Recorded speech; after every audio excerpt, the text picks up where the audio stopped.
on a déploré ça, mais on ne va pas se laisser faire. On va faire des recours en annulation, certes, mais on ne va pas laisser le vote continuer. Le préfet, qu'est-ce qu'il a dit? Le préfet nous a dit de faire des recours, mais nous tous nous connaissons ce qui se passe dans ce pays. Les recours ne nous mèneront nulle part. S'il y a lieu, on va mettre la force. Personne ne continuera à voter ici. On a constaté ici des achats de conscience. Les gens n'ont pas dormi hier. Ils sont entrés dans les maisons pour donner de l'argent. Si tu as confiance en toi, si tu sais que tu vas gagner, pourquoi aller vers les gens pour leur donner de l'argent? Ça c'est déplorable. Ça c'est déplorable et on ne va pas se laisser faire, Inch'Allah. Ce qui est sûr, la victoire est proche. La coalition Yewwi Askan Wi va gagner ici à Dara. Merci beaucoup. Je voudrais avant tout rendre grâce à Dieu par la volonté de qui je suis là aujourd'hui en bonne santé avec la quasi-totalité de la population du Jolof pour aller et faire ce qu'on appelle sa posture en tant que citoyen sénégalais. Mes impressions ne sauraient être bonnes dans la mesure où la quasi-totalité de la campagne s'est déroulée dans un climat très bien apaisé. Au-delà de ça également, l'ensemble des candidats de la commune se sont comportés en de véritables citoyens. Donc par rapport à cela, je voudrais d'abord me féliciter de leur attitude responsable. Et au-delà de ça aussi, remercier la population de Jolof, particulièrement cette Dara, pour leur forte mobilisation par rapport à ces élections locales. Le reste, je voudrais juste en profiter pour prier pour qu'Allah SWT puisse quand même nous donner le meilleur maire pour la commune de Dara Djolof. Ce que nous devons faire, nous l'avons fait. Nous avons eu à faire des campagnes, à faire une très bonne campagne en relation avec l'ensemble des responsables de Benno Bokk Yakaar. Aujourd'hui, c'est le dernier jour, pour ne pas dire le jour crucial. Et là aussi, on est très confiant.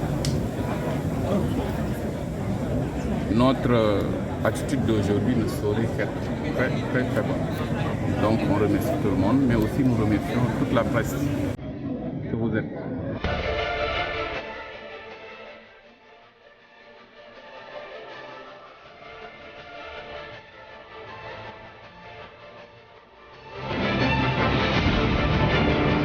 jërë ngeen jëfati di rafetlu seen ànd ak télévision Futurs Médias mbokk yi teewlu ni ngeen ko gisee ci suba ba tey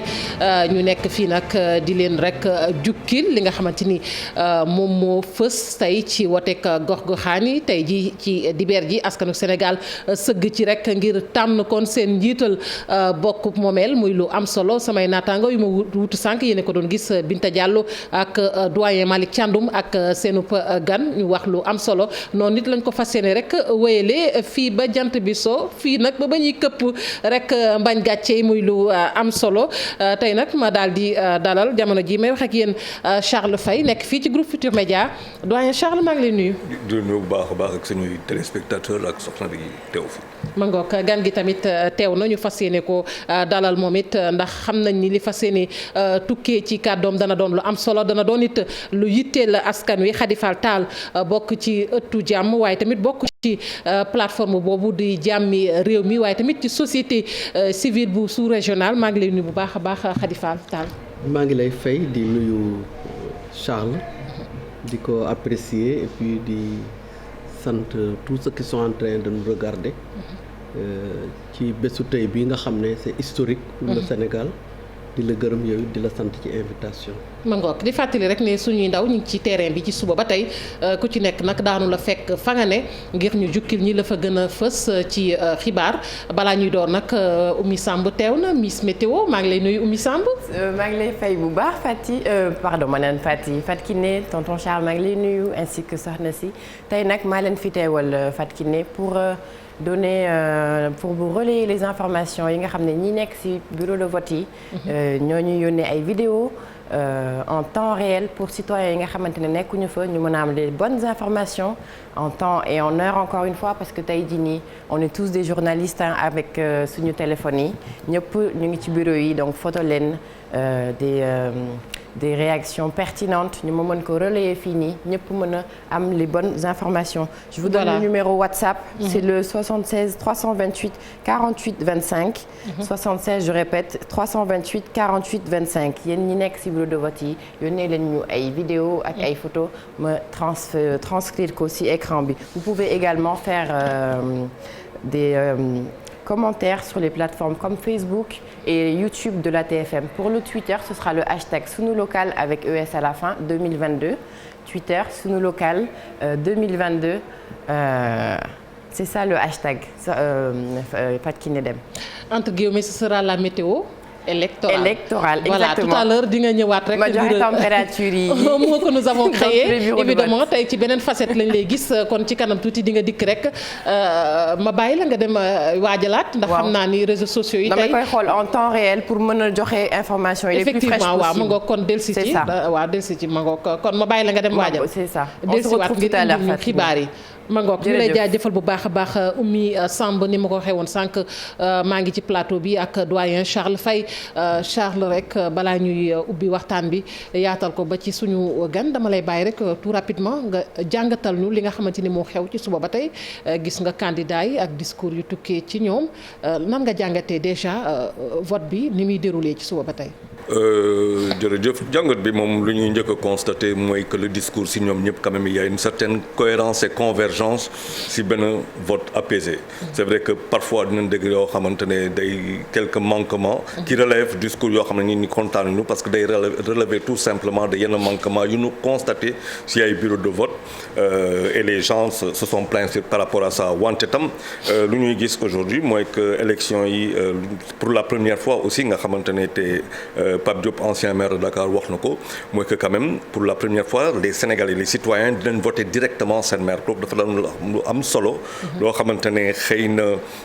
loolu moo fi amuloon et peut-être c'est ce qui peut expliquer bu ñu déggee Modou Ndiaye lu mu wax ci suba par rapport au premier chiffre qu'il a donné de 50 voire même 60% de ñoo xamante ne ñoo composé kii bi fichier bi ñu voté loolu boo ko xam ne gëj na am. loolu gën na am bu fekkente ne c'est une information qui est fondée mooy que xëy na le premier constat bi mooy que nit ñi doon am seen nit ñuy voter ñu xam ne que mën nañ ko voter directement. loolu lu am solo la on a aussi constaté que il a été question beaucoup président Sénat boo xamante ne bon kooku dafa nekk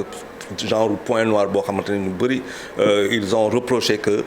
mu nekk fii en place alors que waroon na dem depuis longtemps donc pour l'essentiel loolu la kii mais dans l'ensemble si discours candidat yi il y a quand même un discours lu ma gis daal mooy responsable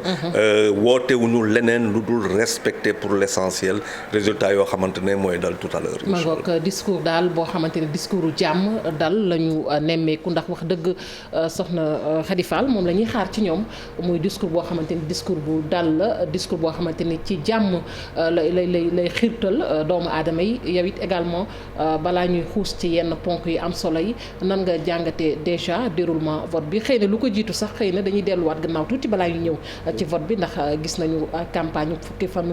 fukki fan ak juróom ku nekk war a taxaw fësal sa bopp dooleel sa programme convaincre électeurs yi également mais également gis nañu la campagne la boo xamante ni ñàkkul fitna. waaw Fatou maa ngi lay remercier ci opportunité boobu nga ñu may sax pour ñu xaw dellu gannaaw tuuti. parce que tey bés la mais c'est une émanation de li nga xam ne moom dund dañ ko fan yi passé muy campagne électorale bi malgré li candidats yi bari yëpp campagne bi ba début bi ba vers la fin daal ci digg bi amoon na tuuti problème mais vers la fin ci la ñu gis ay violence ak i attaque ci kër yi ba yooni hôpital di ci am yoon loolu mënuñu ko jéggi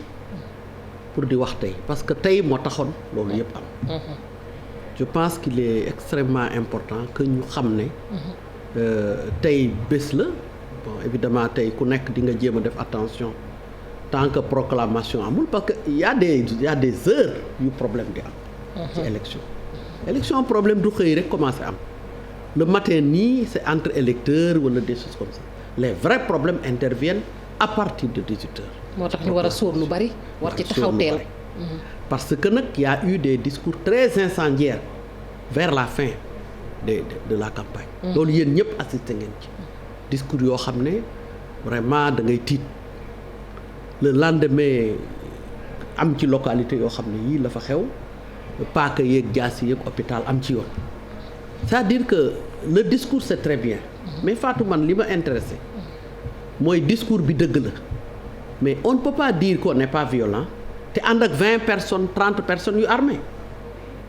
kooku dafa poser problème ñoom ñëpp koo ci mës a gis ku ci mës a def discours violent amul raar na loolu maa ngi ko soog a gis rek à 3 jours des élections de certaines personnes qui appelaient daanaka à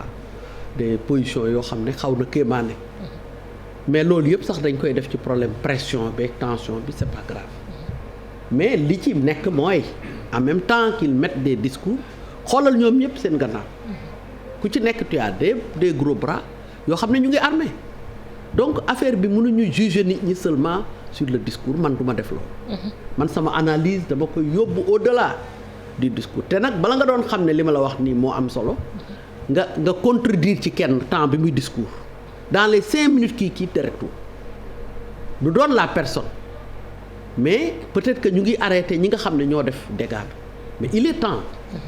que ce pays-là les instigateurs de la violence ñu wax ci cette affaire et je ne l'ai pas vu quelque part fu ñu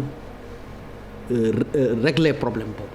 te benn violence du am tant que y a pas d'instigateur y a pas d'ordonnateur il y a des ordonnateurs de la violence. dama lay bàyyi nga continuer ci loolu dafa am solo mais dama lay dagg tuuti pour wax la ni yaa ngi koy wax léegi ne mënoo ne bëgguma violence ba noppi bu ñu xoolee sa ginnaaw di gis ay gros bras mais mënoo ne également bëgguma violence ba noppi ba ñu fi wootee li nga xamante ni moom mooy dinañ ci dellusi kon mu mel ni am na ku nekk ci kan moo nekk ci bu mu jokko Lamine Samba Lamine waaw ñu ngi may xamal ni am na ku nekk si bu mu jokko bi buñ ma ko waaw ma ngoog kon mu mën naa dugg bu fekkee ne mi ngi si bu mu jokko bi Lamine Samba c'est bien ça wala. maa ngi lay ziare. waaw ma ngoog kon Lamine Samba Golf Sud Lamine maa ngi lay nuyu. maa ngi lay ziare Fatou Kiné ma sœur naka mu. sant yàlla bu baax a baax. maa sa leen coono. yow it gàcce ngaalaama foofu nga féetee ca Golf Sud Lamine loo ñu ci mën a tënkal. wax it yaa ngi ñuy toppal liggéey bi foofu. ñu ngi ci Adolphe Diagne Fatou Kiné Adolphe Diagne 22 bureaux de vote ñoo fi nekk. gars yi dañu jàpp ni ku gagné Adolphe Diagne gagné nga département bu Guédiawaye parce que def naa sànq benn sondage bu ndaw pas sondage au vrai sens bi moo xool ni bureau de vote bi ci gën a tuuti y a plus de 500 inscrits pour voter kon gars yi dañoo jàpp ni ku gagné Adolphe Diagne gagné nga Guédiawaye mais ñu am chance chance lañ koy tuddee kenn ci candidat yi nga xamante ni nii moom mooy posé candidature am ak le maire sortant Aliou Sall muy Ndiogou Malick Dieng moom voté na ba pare tey bi nga voté ba pare askan wi dañoo génn mu mel ni élection présidentielle lan ngay wax askan wi lay seetaan ci télévision Futurs Médias. yàlla sunu borom tabaraka wa taala julli ci yonentam bu tedd bi di nuyu sama président Ablaye Wade suñu candidat Karim Meïssa Wade maa ngi ñëw fii ci Adolphe Diagne seet suma rak Ngouda Dione doon seet naka la wat bi doon doxe fii ci Adolphe Diagne waaye bu fi yegsee li ma fi gis sama xol sedd na ndax gis naa ne nit ñi bari na nit ñaa ngi woote di bu baax ci jàmm amuñu ci benn jafe-jafe loolu neex na ma may ñaan yàlla rek yal na sa borom continuer loolu ba ñu yegg ci ngoon ak jàmm ñuy joxe résultat yi su boobaa rek bu ñuy joxe résultat yi rek fekk Ndiogou Malick Dieng ak Ngouda Dione nekk ca kanam gagné fi bureau yi nekk fii yëpp nu gagné ko comme ni nga ko waxee rek gannaaw am nañ yaakaar ne ku gagné fii gagné département wu Guédiawaye kon ku gagné fii gagné nga commune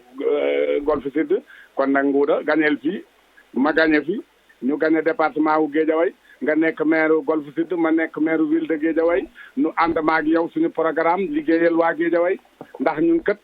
wallu askan wi moo ñu tax a jóg ay caaxaan taxu ñoo jóg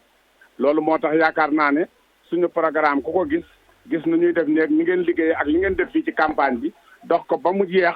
ci jàmm amul xeex amul xuloo defu leen dara ba tey jii nag ñu def ci war a wote ji nga ñëw taxaw fi ànd ak ñi nga xam ne ñoo nekk suñu ay mandataire ak suñuy kii yu nekk fi yëpp def liggéey bu rafet yi ñu fi def wax dëgg yàlla loolu dafa set xol Lamine Sénégal benn réew. ndax Lamine mi ngi ñi dégg. allo. waaw ma ngoog am na solo Lamine.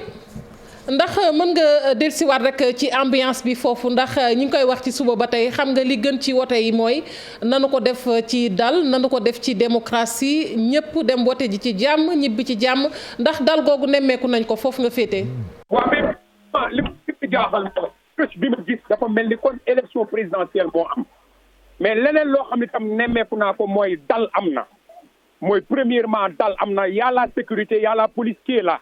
mais képp koo xamante ni voté nga ba pare duñ la admettre ci biir centre bi mais leneen loo xamante ni nemmeeku naa fi mooy askan wi xamuñu lan la ñuy wax mais 22 bureaux de vote foo dem mu fees dell lii fii rek laa ko gisagum peut-être fii rek laa ñëwagum xaw ma lan moo xew feneen mais fii rës dafa dem ba ñu def ci sax ay abri provisoire ay tentes yoo xamante ni dañ ko fee def pour askan wi yooyu mën a ñëw voté te ñëpp xam nañ ni ku gagné Adolphe Diagne gagné nga département bu Guédiawaye léegi le temps que nag ñuy xool leneen ni jël nañu léegi kenn ci candidat yi ñu fàttali ne que moom mooy jàkkaarloog Aliou Sall ci des mooy jàkkaarloog ki nga xamante ni moom mooy Lat Diop léegi nag li ci des mooy fii ci kanam tuuti dinañ ci def pour xool lan moo fi xew en attendant c'était Lamine Samba fii ci Adolphe Diagne pour télévision Futurs Médias. ma ngoog Lamine Samba ñu koy jaajëfal bu baax a baax di fàttali rek ne li gën a am solo mooy xëy na topp ambiance bi xool décor bi xool ndax amul ay rëkk-rëkk loolu moo ci gën a am solo ni ñu ko waxee campagne bi weesu nañ ko fi mu ne nii ñi ngi ci mbañ gàcce yi ma balaa may ñëwaat ci Charles ma bàyyi la nga yeggale fi nga doon wax tuuti yaa ngi wax lu am solo ma doon ko wax far yàlla téléphone bi dog ñu muy candidat yi léeg-léeg dañuy faral di taxaw di wax ni jàmm képp moo leen tax a jóg waaye bu ñu xoolee ci seen gannaaw kat ay gros bras ña nga ca waaye man dama ci teg ni jàmm kese moo tax a jóg waaye li am solo itamit doon na ca woote boobu ñu doon ci gis ñu bare bare ndax ñu ngi fàttaliku ki gis woote bi mu fi woote woon ñu ñëw signé charte jàmm ba waaye gis nañ am na ñu ñëw am na ñoo xamante ne ñëwuñu loolu également nuñ ko mën a jàngatee balaa may ñëw ci charte. loo xam nga signature kiiwu charte yi sax pour la paix. dëgg la mais ba tey maa ngi renvoyer rek. ci nit ki li mu xalaat li mu wax ak li mu jëf. ndax gis nga parmi ñooñu ko signé. mën nga ci trouver ñoo xam ne yii. bu ñu wëlbati koo def leneen. oui parce que nit ki melul ni mu waxe ni mu defee la mel. et ça vraiment ñun ñëpp war nañ ci def attention def ci taxaw seetlu boo xam ne élection yi damay wax ne apprentissage rek la pour ñun ñëpp man instance yi ma bokk yëpp depuis démb maa ngi leen naan il faut se préparer très vite pour évaluer et analyser ces élections ndax man gis naa ci yu ma daawul gis. te maa ngi fi bëgg a yàgg naa voté. yow daawul gis yu mel ni non c'est-à-dire la mobilisation de la jeunesse wax dëgg yàlla daawul am ci élection moyenne d'âge bi nous quand on l'a calculé ça tourne autour de 45 ans jëm 35 ans 45 ans parmi les nouvelles arrivées. kooku nous devons en faire une certaine interprétation. engouement bi mu créé au niveau national élection présidentielle sax mosu fa yegg en termes de mouvement populaire. il y a une raison il faut qu'on sache c'est quoi lan moo changé et il y a un autre problème aussi boo xam ne nii war nañ ko analyser dans le code électoral qui ne l'a pas évoqué muy affaire transfert des électeurs te foofu souvent la ñuy amee problème. transfert des électeurs yaa ngi wax lu am solo dinañ ñëw ci parti boobu. waaw mais pour bañ a génn peut-être ci li ñu doon wax léegi muy ñiy woote jàmm te bu ñu xoolee ba ci biir la ñuy wax ak la ñuy jëf day wute. Charles Faye nit dana wax loo xamante ne wax dëgg boo demee ba ci biir du ko jëfee. waaw mais plusieurs raisons essentielles boo xamante ne si élection yi mooy que yi élection test grandeur nature la par rapport à l'après Macky Sall 2024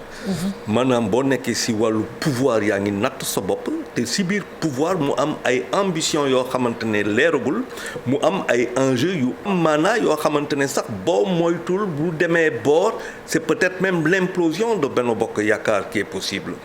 beneen côté ba en face mu am opposition boo xamante ne ay sièges lay ut pendant que la mouvance présidentielle moom bëgg a conserver ay sièges am dem di uti yeneen sièges supplémentaires municipaux moom dans l'opposition da ngay natt aussi sa bopp par rapport à ce même rendez-vous boo xamante ne jotagul mais si biir si loolu si kaw loolu ngay liggéey pour uti wu say sièges yoo xamante ne moo lay may nga am taxawaay ak ancrage ak maayee dëkk bi ba mu mot sëkk loolu boo fekkante ne loolu moo fi am day gën a source de violence yi dafay gën a am motivation bu soxna si taal wax lu am maanaam mooy que xale yi léegi dañ ñëw pourquoi xale yi ñëw mais pour la seule et simple raison bu ñu xoolee xale yi lu ñuy dund temps yi mauvaise nouvelle yu ñuy am par rapport à l'immigration très violente ci kaw gaal yi loolu yépp dafa jox tey une jeunesse boo xamante ne xaw na réer mu amatul repère day dem di uti koo xamante ni moom si moom lañ am yaakaar ba pare nga teg si kaw loolu pourquoi violence di gën a am boo xoolee loolu yëpp tey dafa am benn genre ancrage nationaliste de plus en plus boo dégli ñu di wax dafa am benn ancrage nationaliste te boo ko xoolee sax xaw na am paradoxe parce que luy jóge bitim réew si wàllu transfert lu am maanaa la te xëy na loolu dafa bokk si luy téye dëkk ji mooy quand même plus de 1000 et quelques milliards boo xamante ni par voie formelle waxuñu beneen boo xamante ni ko mu am beneen discours anti néocolonialiste parce que ku xool temps yi lu dëkk bi tànk ak suñu environnement dans le Sahel nga comprendre que le mouvement surtout les jeunes sont en train de créer benn mouvement qui pour le moment amagul jot loolu moo mën a expliquer sans compter que pour la première fois on va élire un maire directement te loolu dafa doon loo xamante ne ku si nekk am na koo faral te dëgg xam nga que sa vote am na solo si kooku donc ce n'est plus comme avant où mënoon nañu élire benn conseil municipal ñoom ñu tànn ak maire ga ce n'est plus ça c'est un suffrage quasiment direct donc day changer perspective alors maintenant les plateformes yoo xamante ne dañ siy bokk am na plateforme ay suspicion plateforme ba kan moo nekk si gannaaw amoo réponse mooy comme bi ñu waxoon ne nañ kaay leen ngeen xaatim lu tax jàmm di am maanaam na ngeen ko xaatim te jëfe ko voilà loolu nit ñi xëy na dañuy soupçonner mu am lu ñuy ragal daal xel mu nekk ci gannaaw et mu nekk par exemple le pouvoir ñeneen ñoo xamante ne ils sont dans une posture nationaliste et anti néocolonialiste ñooñu sax duñu nangu loolu donc aujourd'hui mais soxna si lu mu wax dafa am solo mooy que dañu nekk ci benn moment bu am dootul wax moo fi doy jëfe fi des te ci biir jëf boobu tey Sénégal c'est un test grandeur nature parce que le gouvernement a intérêt organiser élection yoo xamante ne c'est transparent ba pare mu nekk apaisé organisation bu apaisé loolu mooy wax ji mooy le défi majeur tey te defe naa sénégalais yi loolu la ñuy xaar si aussi bien opposition nga ak pouvoir. Pour revenir sur la jeunesse Charles yaa ngi koy wax léegi mais est-ce que jeunesse bi également xawuñu am jiixi jaaxa ci discours yi. Parce que parfois aussi boo seetloo la majeure partie de la jeunesse ñoom ñi ngi tendre peut-être vers certains discours radicaux on ne cite pas de nom mais dafa mel ni genre xëy na radicalisme boobu moom moo leen di xëcc ñu jàpp ne xëy na loolu mooy ñëw régler les problèmes leurs problèmes. waaw xam nga chaque génération dafa am loo xamante ne responsabilité que da nga koy assumer comme le disait François wala nga trahir ko tey dafa fekk justement que ndaw yi c'est 70% de moins de 30 ans voire alors bu ñu amul repère bu ñu amul lu mu tudd seen avenir et compromis bien entendu dañ koy wëkk ci discours parce que jëf boo xamante ne moom la ñu teg ni proposer leen offre boobu doyu leen donc amuñu beneen offre lu dul discours parce que koo xamante ne dafa am lu ngay ut mënoo def dara lu dul wax dafa am ñuy jëf motu ko mu am ñuy wax ñu tànn ñooñu bon mais loolu aussi c'est normal parce que c'est dans la vie d'une nation noonu lay demee beneen affaire boo xamante ne si xale yu bëri da ngay xool aussi xale boo xamante ne am na jàng na ba am benn niveau wala mu am formation da koy gën a yombal surtout formation yoo xamante ne dafay créer tout de suite valeur ajoutée dafay créer xaalis da lay gën a yombal nga gën a mën a liggéey donc loolu boo xamante ne pauvreté bi fi nekk tout ça explique ça mais c'est normal dans la croissance ma ngoog Charles ñu dem seeti Modou Fall fële ca boori jàmm gën Sicap Mbao Modou Fall foofee nga féete yow tamit di ñu toppal vote bi ci suba ba léegi gannaaw ba ma la nuyoo Modou Fall ma ngoog Modou Fall ma ngoog kon mu mel ni Modou Fall rëcc nañu léegi waaw kon ñu déglu maire bi sortant bu fii ci fu ñu soriwul dara Wakaam muy Samba Bathily ay kàddoom la ñuy déglu léegi dellusiwaat.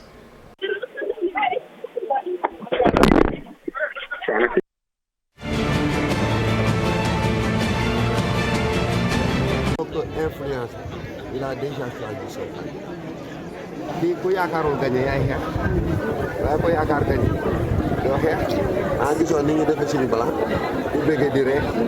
incha allahu taala ñooy gañe dinañ ko waxaat kon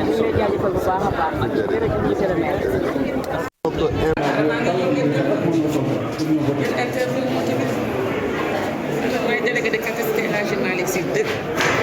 attention.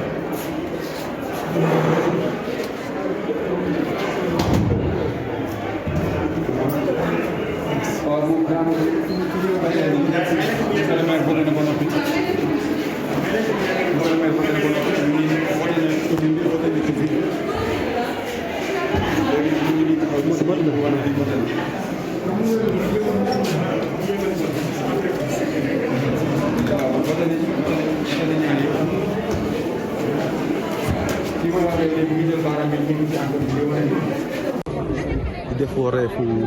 citoyen ndax voté moom boo nekkee citoyen rek daf la war waaw rang bi nag metti na loolu waaye dañ koy muñ loo sunu borom rek def li mu tax a jóg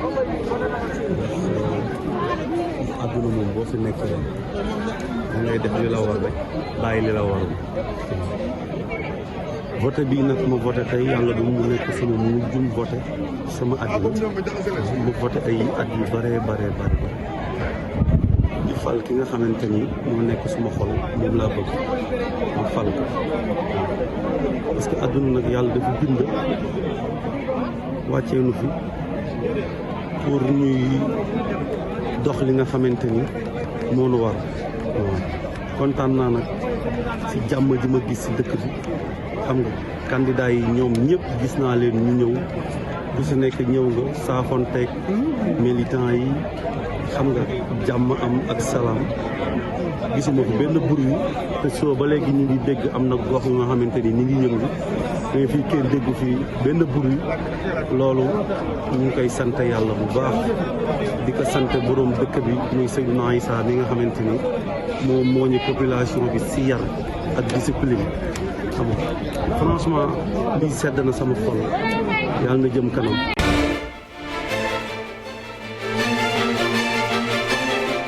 ma ngoog ni ngeen ko gisee noonu foofu ci Wakaam la gis ngeen ko sànq ak kàddu yu jot ruusee ca moom muy maire sortant ba di Samba Bathily ki doon wax noonu nag bokk ci ñooñee ñëwoon it di def rek seenub wareef bu dee mi ngi ci buumu jokkoo bi dañuy dem lambiwaat ko Lamine Samba ca ma ngoog gis ngeen ko balaa Lamine Samba Ndoye Bane a ngoog Mamadou Ndoye Bane fële ca Pire moom it ma ngay def wareefam xam ngeen ni bokk na ci ñooñee di yootu bokk moomeel bu Pire boobee muy Mamadou Ndoye Bane mi ngi noonu kon di woote ndax niñ ko waxee rek Charles voté dafa nekk loo xamante ne wareefub citoyen la képp koo xamante ne nee nga ab citoyen nga lii bu jotee liy sa wareef rek mooy dem defi ko waaye tamit candidat yi defe naa ni ñoom kenn du leen ca jiitu ndax mi ngi noonu ci bureau de vote am ca Pire moom it di accomplir loolu nga xamante ni devoir citoyen la ci ku nekk bu ñu jugee ca moom nag dañuy du ñàkk xëy na dina am ku ñu toogal ca boor yooyu dina ci dikk na mu gën a yaatoo Lamine Samba bu dee mi ngi ci buumu jokkoo bi ñu jël ko lu ko mooy rek ñu wéyal waxtaan bi fii ci plateau bi Lamine. waaw Fatou Kiné.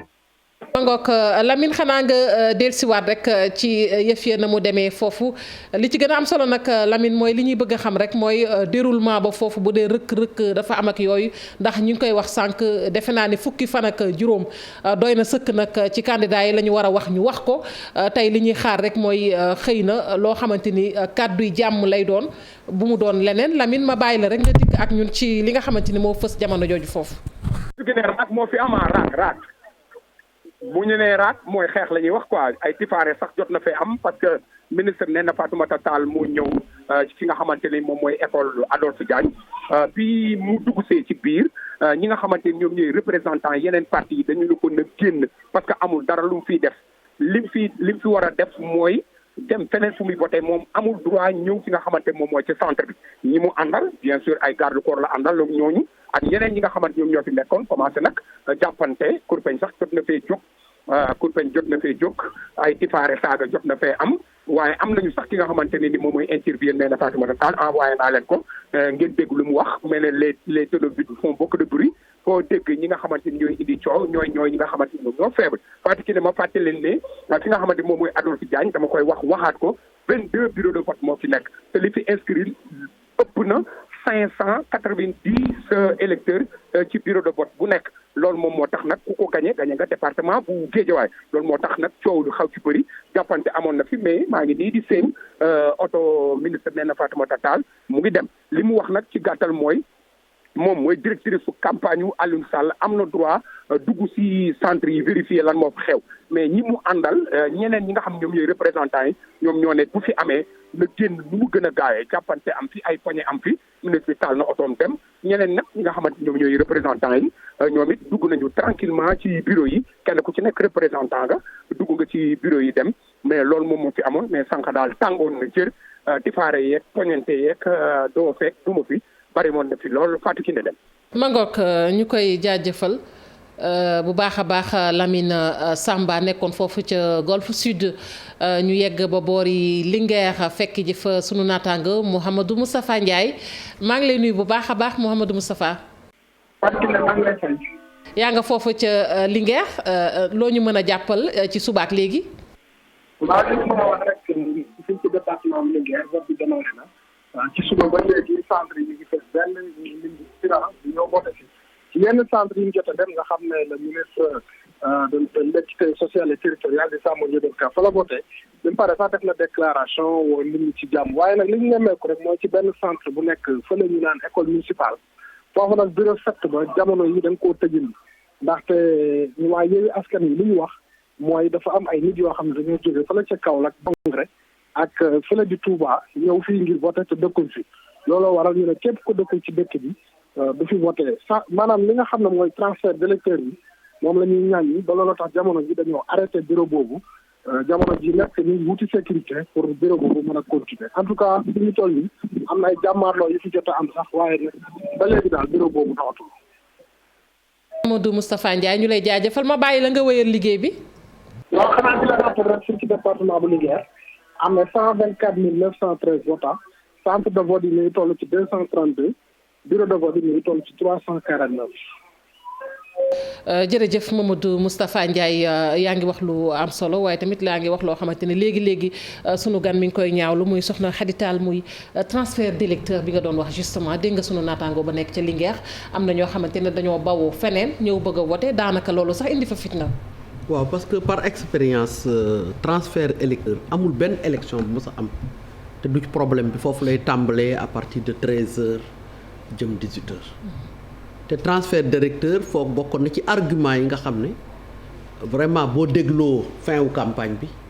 ay nit a nga ko doon waajal di xaar transfert d'électeur ne fu mu am nit du fa voter moi j'ai pris note parce que ça fait partie des derniers jours ñu ngi ko doon wax c'est pas la peine de préciser de quel camp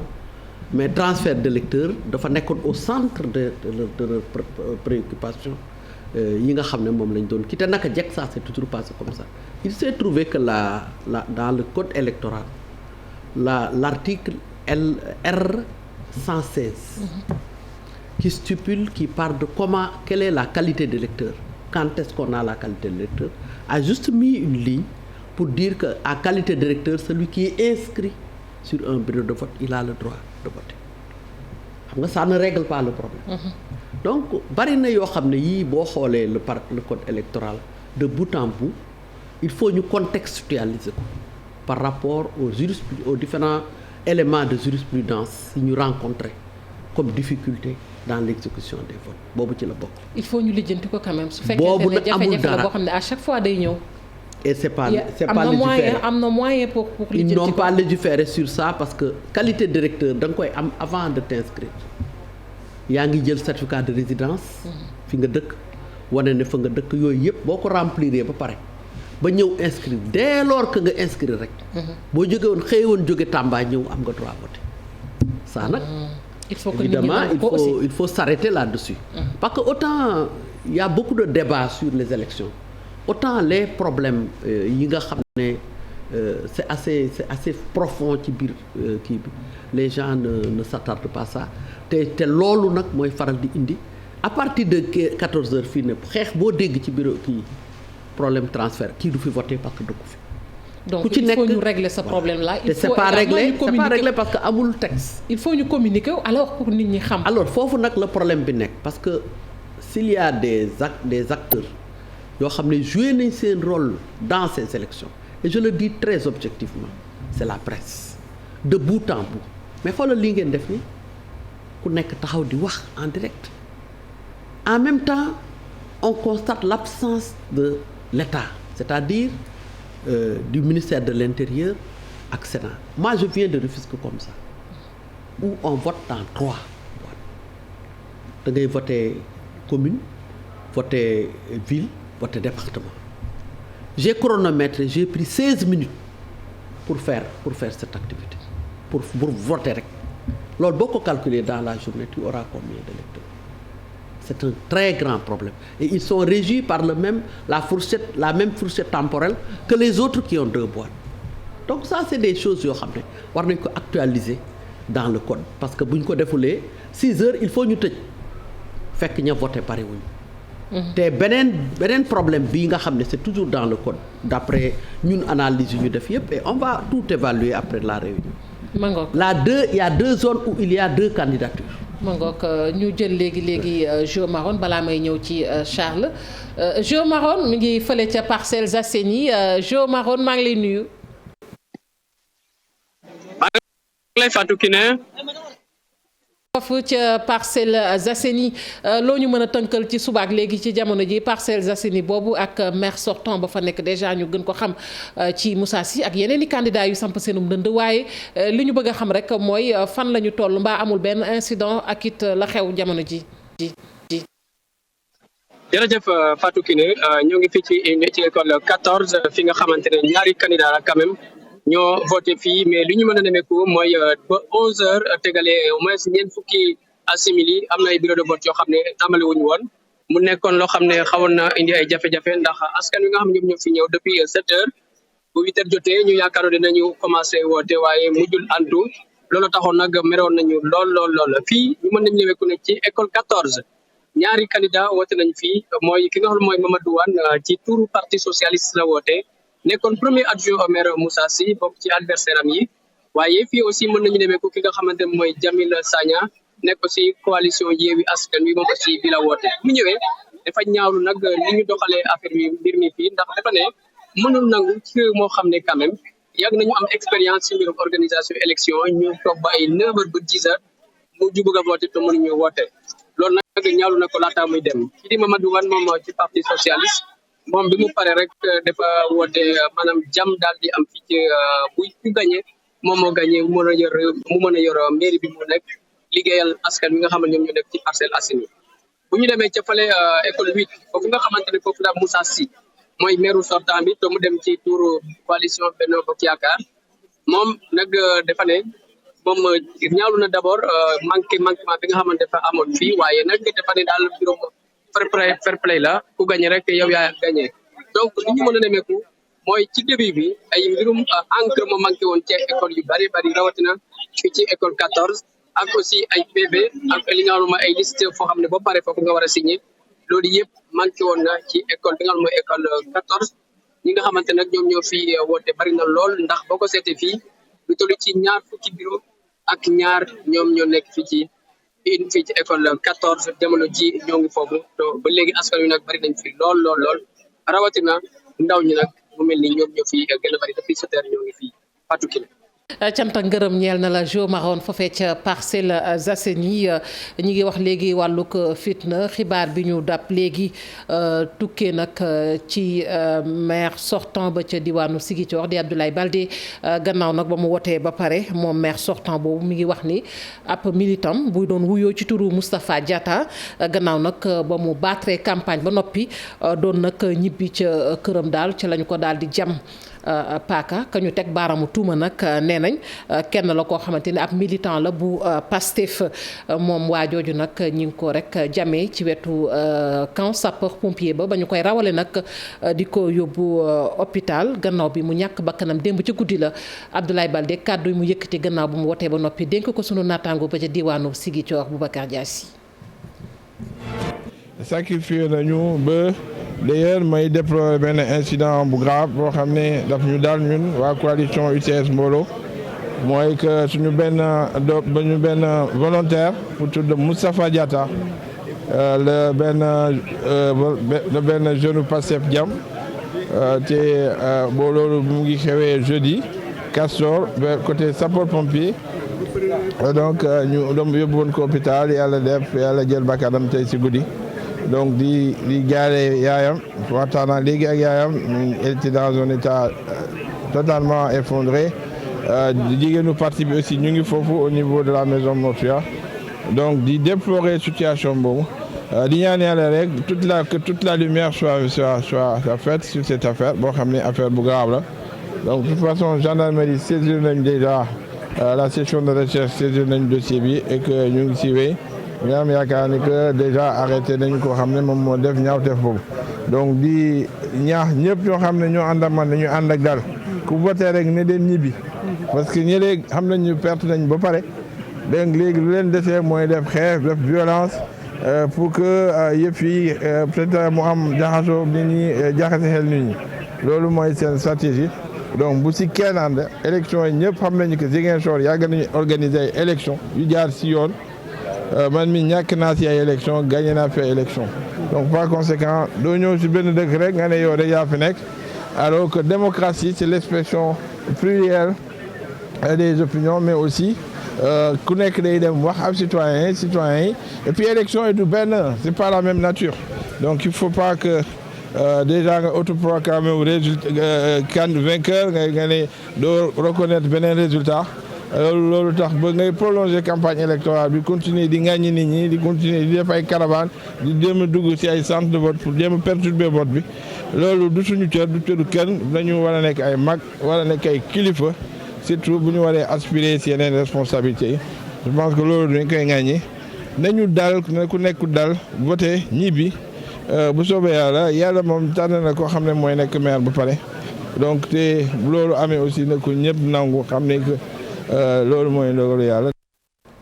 ma nga ko bakkan bu rot du moom la ñuy xaar waaye dinañ ko gën a yaatal léegi gën caa xuus dañuy làmbi feneen muy Kër Massar ak Fatou Sow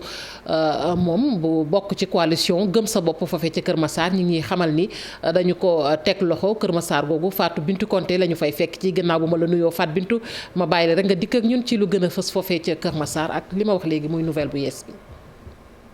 fii nga xam ne moom moo di centre Massaër Dieye bi nekk fii ci Kër Massar nga xam ne pratiquement boo xoolee le plus grand nombre d'électeurs yi nekk fii ci Kër Massar fii la ñuy voté dafa amoon nag xew-xew bu fi amoon ndax ba nu xëyee tey jii di voté ki nga xam ne moom moo bokk ci coalition gëm sa bopp mu di Dieynaba Ndiaye dafa ñëwoon di voté si ba mu voté see ba pare def li nga xam ne moom moo di acte citoyen ñi nga xam ne moo di gendarmerie da koo mujj nag yóbbu gendarmerie googu ko yóbbu nag dafa waxoon da ko joxoon ab convocation depuis samedi boobu ba tey nag wuyu leen moo tax ñu xaar ba mu voté ba pare ñu jël ko yóbbu ko jamono ji ñu toll nag kenn xamul fan lañ ko yóbbu ay militants sax xawoon nañu ci xaw a xëccoonte ak ñi nga xam ne ñoom ñooy gendarme yi ngir lii nga xam ne dañoo bëgg yóbbu seeni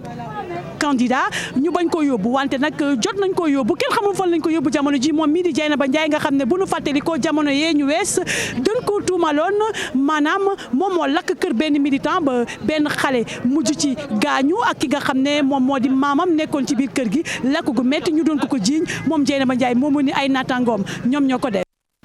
ma ngoog jërëjëf Fatou Bintou Konté ñu jubbantiwaat Dieynaba Ndiaye la bu coalition gëm sa bopp. Charles ñu ngi koy wax léegi violence yi balaa ñuy wax ci bii sax wadd léegi waaye bi jiitu muy militant bu fële bu Abdoulaye Baldé bi mu ne dañu ko faat gannaaw bi mu nekk loo xamante ni lu doy waar la quand même nekkul lu ñuy xaar wax dëgg. waaw nekkul lu ñuy xaar parce que idée programme idée la dañ koy exprimer. Charles baal ma tuuti rek ma jëli Modou Fall ma nga fële ca jàmm gën Sicap Mbao moom mi ngi foofu moom it Modou Fall gannaaw bu ma la nuyoo nga féete foofu ca jàmm gën Sicap Mbao ma bàyyi la yow it nga ñëw ci rek li gën a fës foofu. waaw Fatou Kiné di la nuyu di nuyu Charles kon gis ngeen ni nii maa ngi ci centre bu ñu tuddee école des Niayes donc bi ñu waree nga xam te ne moom moo di commune jàmm gën Sicap Mbao nga xam te ne y a plusieurs centres. tey ji nag li ñu mën a nemmeeku moo di nii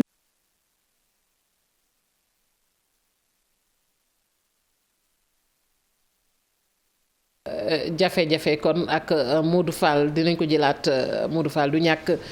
léegi may fàttali ni ma nga féetee foofu ca jàmm gën a Sicap Mbao Charles ñu eggali li ñu doon wax léegi du lu ñuy xaar quand même. waaw du lu ñuy xaar parce que en fait looy def nit da ngay nga nekk parti politique nga nekk parti candidat indépendant wala si coalition proposé wuloo dara lu dul programme te ku wax programme nga ne idée. te idée moom dañ koy discuter idée kenn du xeex pour moom. ay discuter on se bat pour la liberté te. gisuma Sénégal fu ñu toll foo xamante ne nit ñi dañu privé maanaam dañu jël seen liberté confisqué ko pour que nit ñi génn si biti di xeex loolu amu fi donc bu dee programme rek xeexatu fa léegi lan moo tax nit ñi di xeex loolu laa la wax dafa ne toll si situation boo xamante ne ñeneen yi soit dañu am frustration soit ñu am ambition yoo xamante ne moo mën a pousser nit ñi pour xeex pour ñoom alors que vote du daral koo xamante ne muy sénégalais wala nga doon keneen da ngay voter parce que dafa am loo xamante ne moo nekk ci yow muy conviction muy sa gëm-gëm dafa am damay voter parce que dama ko gëm ba pare nag teg ko ci kaw ay charte maanaam ay principe looloo tax may voté ma xool programme boo ma indil est-ce que doy na ma bu fekkente ne doyuma du ma ko voté bu ma doyee ma voté bu fekkente ne tam ci kaw nit ki yan valeur lay dawal bu dee loolu la vote loolu rek la du leneen. ñu teg ko nag ci loo xamante ne moom mooy transparence dafa war a leer nañ ci organisation waruñu toog ay boo xam élection boo xamante ne ñun waxante dëgg loolu tam dafay indi violence boo demee ba toog quand même dañ ko reporté plusieurs fois.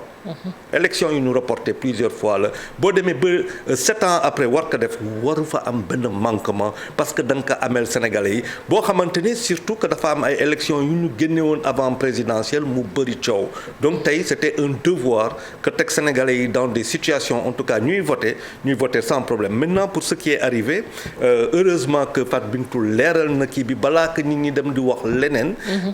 arrestation soxna si c'est par rapport à benn fait bu grave encore que elle jouit de ce qu'on appelle ci français présomption d'innocence parce que waruñu ko dañ ko jàpp ci loo xamante ne enquête bi moo dugal turam ci biir ñu dem jële ko amu fa loo xamante ne danger ngi foofu beneen koo xamante ne démb la xew c'est extrêmement malheureux que nit ki par rapport à l'expression d'un programme wala d'une idée mu war ci ñàkk bakkanam mooy soxna si lu mu doon wax sànq et kooku ci kaw loolu xam naa enquête dinañ ko def bon ba gën ci mais c'est malheureux et peut-être je pense que Fatou Kiné dafa am loo xamante ne soxna wax na ko sànq c'est entre 17h ak 18h les problèmes di am et de ce côté-là il faut que quand même ñu woo les candidats des coalitions indépendantes ak ñu ci gën a am en tout cas ñoo xam ne dañ leen di suivre ñu am position boo xamante ne dina may dëkk bi bañ a am problème ba ci ak ci kanam. parce que je pense que ñoom ñoo mën a wax te xëy na kàddu yu tukkee ci ñoom xëy na du ñàkk seeni militant daanu leen dégg soxna Khady mu nekk loo xamante ni lu doy waar la yaa ngi koy wax léegi nit wax dëgg dana woote loo xamante ne nekkul ci moom te man li ma jaaxal Charles dañuy wax ni souvent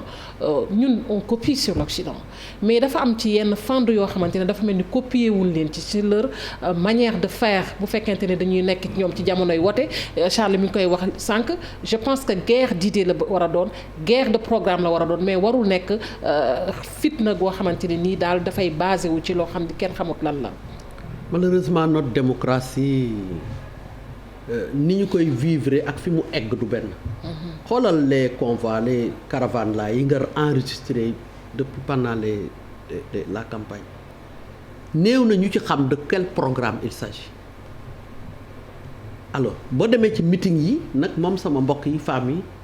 littéralement c'est les femmes assises kenn xamu ci programme kenn xamu ci lii donc registre boobu mënuñu leen ci xaar. registre ay programme xàmmee fi ñu jëm xàmmee fi ñu kii c'est très rare il y a une certaine élite moo ko comprendre. mais la masse votante. qui intéresse les leaders xam nañ ne comprendre ñu. c'est la raison pour laquelle au lieu de faire un débat avec la tête ils le font avec les muscles comme vous avez l'habitude de dire pour reprendre votre expression. ci wolof waaw Charles. c'est-à-dire xel au lieu ñu demee seen xel. dañuy yaakaar te yëf yi doole la. li koy indi mooy ay invectives yépp ci wax lay commencer yow boo àndee ak say nit bu fekkee genre nit yenn yi boo àndee ak ñoom xam nañ ne loolu xeex nga leen di doyee ndax duñu say doom duñu say xarit souvent duñu sax say militants da nga leen a jël parce que da ngay génn pour bu coow amee ñu intervenir def li ñu war a def comme disait l'autre donc ñooñu xam nañ ne loolu nga leen di doyee tant que looloo ngiy am violence bi kenn daf ko dul mën gérer sax parce que mën nga meeting ba mu tas kenn dab ma wala mu dab Charles avec une arme il y a des armes qui sont rentrées même dans des maisons barke Demba Ndiaye des couteaux dans une maison fekk nit mu tëdd ci la on l'a pas suffisamment dit mais yooyu yëpp nekk na loo xam ne lii dañ koy mën a ñaawlu rek. waaw léegi ñun nag kañ la ñuy yeewu man c'est la question que je pose kañ la ñuy yeewu ci kaw bu ñu xoolee ñoom ñi nga xamante ne xëy na ñoom la ñu yaakaar ni nga ko waxee léegi bu ñu dee dem tey ak luñ ci mën a def tey gros bras yi ñuy xool seen ginnaaw tey ña ñuy àndal doo ca fekk seen doom doo ca fekk jarbaat bu leen jege mais ay jàmburu yàlla nga cay fekk te musiba ñaare saa yu amee ñooy ñi nga xamante ne ñooy daanu donc kañ la ñuy yeewu. te ñoom la ñuy arrêté aussi bàyyi ki leen ko sant c'est ça que j'évoquais tout à l'heure et je le dis par expérience bu fekkonte ne tey par exemple li positif man li ma gis xëy na dinañ ci egsi mu positif ci élection yi mooy ñi jóg di laaj baat bari na ci ñoo xam ne ñi ils sont dans la citoyenneté et il y aura des surprises te ñooñu ñu nanti yi lañu am na ci ñu bari ils sont déjà nanti du ñu ñëw pour parce que politique ñaari yëf rek moo ci nekk da ngay ñëw pour dimbali askan wala nga dimbandikoo askan alors bu fekkee ne nag yow da nga ñëw pour se saisir des biens de la communauté yow loo ci mën a jël ko effectivement il faut mu jaral la xeex ndax amoo beneen argument am na ci ñoo xam ne falu nañu 12 ans 14 ans ci ñi maire yi sortant parce que kii ñu fal nag nga mën a wax nga mën a évaluer benn infrastructure de développement defuñu benn bilan xëy na bu am solo amuñu ko mais tey bu nit ñëwee di laaj tamit ñu jógaat demandant des mandats 3e mandat kii man parmi ñiy soog a ñëw it am na ci ñoo xam ne ñii indiw ñu dara proposer ñu benn programme ñi fi nekkoon tey kii sax leen tar donc xam nga ne 30 listes boo demee fu mel ni Tëngéej 14 listes pour la commune 12 listes pour la ville 4 listes pour le département loolu neexul lijjanti. ñooñu ñëpp ce ne sont pas des mënuñu nekk tous des gens yoo xam ne dimbali Tëngéej leen tax jox parce que ils n'en ont pas les capacités sax pour la plupart du temps on se connaît nga dem feneen gis la même chose il faudrait pas aussi que les élections locales tombent nekk un jeu nekk fo ku jóg ne candidat la le nombre de candidats qu'on vient d'enregistrer dafa ëpp. dama war a 3600 candidatures yoo xam ne yi kenn xamul. ba sama village y a une multitude de candidatures te foofu amul benn ressource boo xam ne mën nga ci bâtir dara kon ña koy laaj dañu war a nekk ñoo xam ne dañu mën a indi dara dugal quelque chose dans la commune dans le village et ce n'est pas toujours le cas l'essentiel yow dañ la gis nga am tour ñu médiatiser la ñu nga feeñ commencer nag am des choses comme ça donc il faut qu'on arrive à assainir xaw ma kañ lay doon Charles mais il faut proposer quelque chose pour l'analyse de la situation politique de ce pays. Mangook Charles balaa may ñëw ci li ñuy wax nii léegi parce que lu am solo la ñu dem ba fële ca Tëngéej Jean-Paul Ndour mi ngi foofu Jean-Paul maa ngi lay nuyu. waaw maa ngi lay fay. Jean-Paul loo ñu mën a tënkal jamono ji lan moo la fa dab fi mu ne nii lu fa gën a fës. waaw maa ngi fii nii ci Kër Massar Sud ci fi ngeen xamante ne. fii le maire sortant bi Moustapha Mbengue war a voté moom mu ngi yóotu conseil départemental bi waaye itam Matar Mbengue bi yóotu commune bi fii ci Kër Massar Sud di kiy jiite tête de liste coalition Benno Bokk Yaakaar bi aussi ñu ngi leen di xaarandi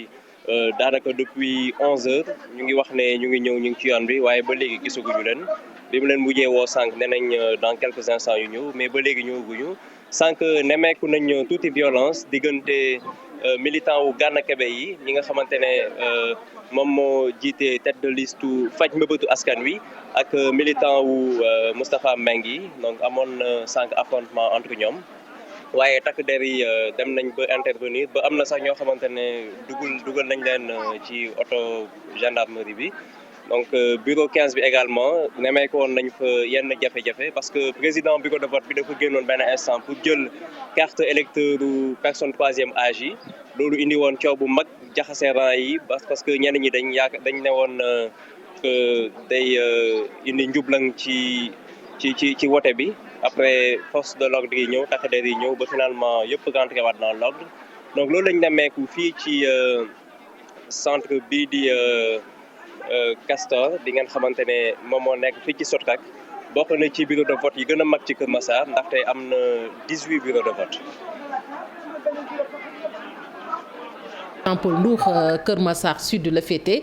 Moustapha Mbengue avant muy nekk département moo nekkoon maire bu Kër Massar laata ñu koy ériger en département. Charles ñu continuer juste rek ci lancé bi ñu doon wax sànq balaay ñëw ci réaction yi parce que itam am na ay candidats yoo xamante ne réagir nañu muy li nga doon wax léegi ci wàllu fitna yooyu man dama ne problème idéologie sax dafay ñëwaat ci wàllu parti ngëm-ngëm seen ngëm-ngëm mu nekk loo xamante ni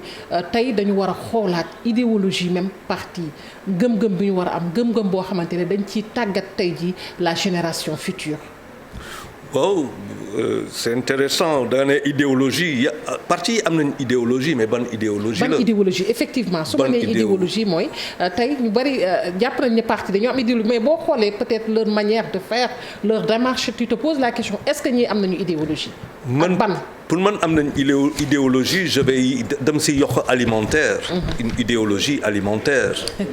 moi je l'appelle une idéologie alimentaire parce que tey c'est quoi tey da ngay proposer da nga am loo xamante ne mooy sa idée mooy sa programme da nga koy proposer mais si kaw nit ñi adhérer ce projet si kaw nit ñi mobiliser gannaaw ce projet fokk nga yow nga dégager lu ñuy wax leadership. mooy nga nekk benn leader te leader nit ñi dañuy confondre lu bëri dañu xamul sax lan mooy leadership dafa am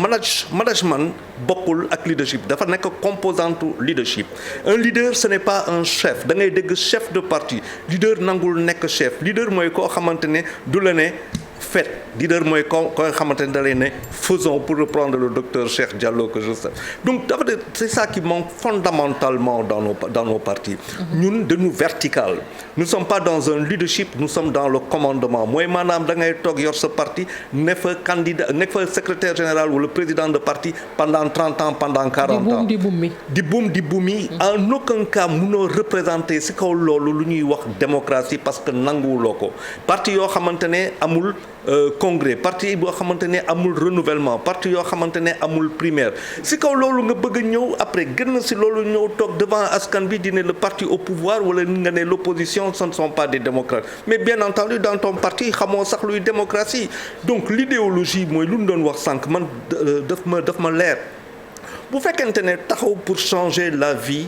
des Sénégalais xool xale yu fi nekk ma am lu mu leen di indil par exemple dans le cadre de la politique de proximité parce que lu ñuy def nii du dara lu dul politique de proximité maanaam ñoo xamante ne ñooy jiite ak askan wi. si kaw loolu boo demee ba xool président de la République quand en juin dama koy wax tout le temps 2012 c'est 4 mois après son élection bu mu demee Saint-Louis c'était le 7 juin bu muy wax axe décentralisé c'était dans un conseil de ministres délocalisé ñu toog waxaat ko teg point si kaw. mais dafa am lu ñu fa waxoon est-ce que tey nit ñi def nañ ko est-ce que loolu si ay jëf nit ñi fekkee nañ ko mooy maanaam si la fiscalité territoriale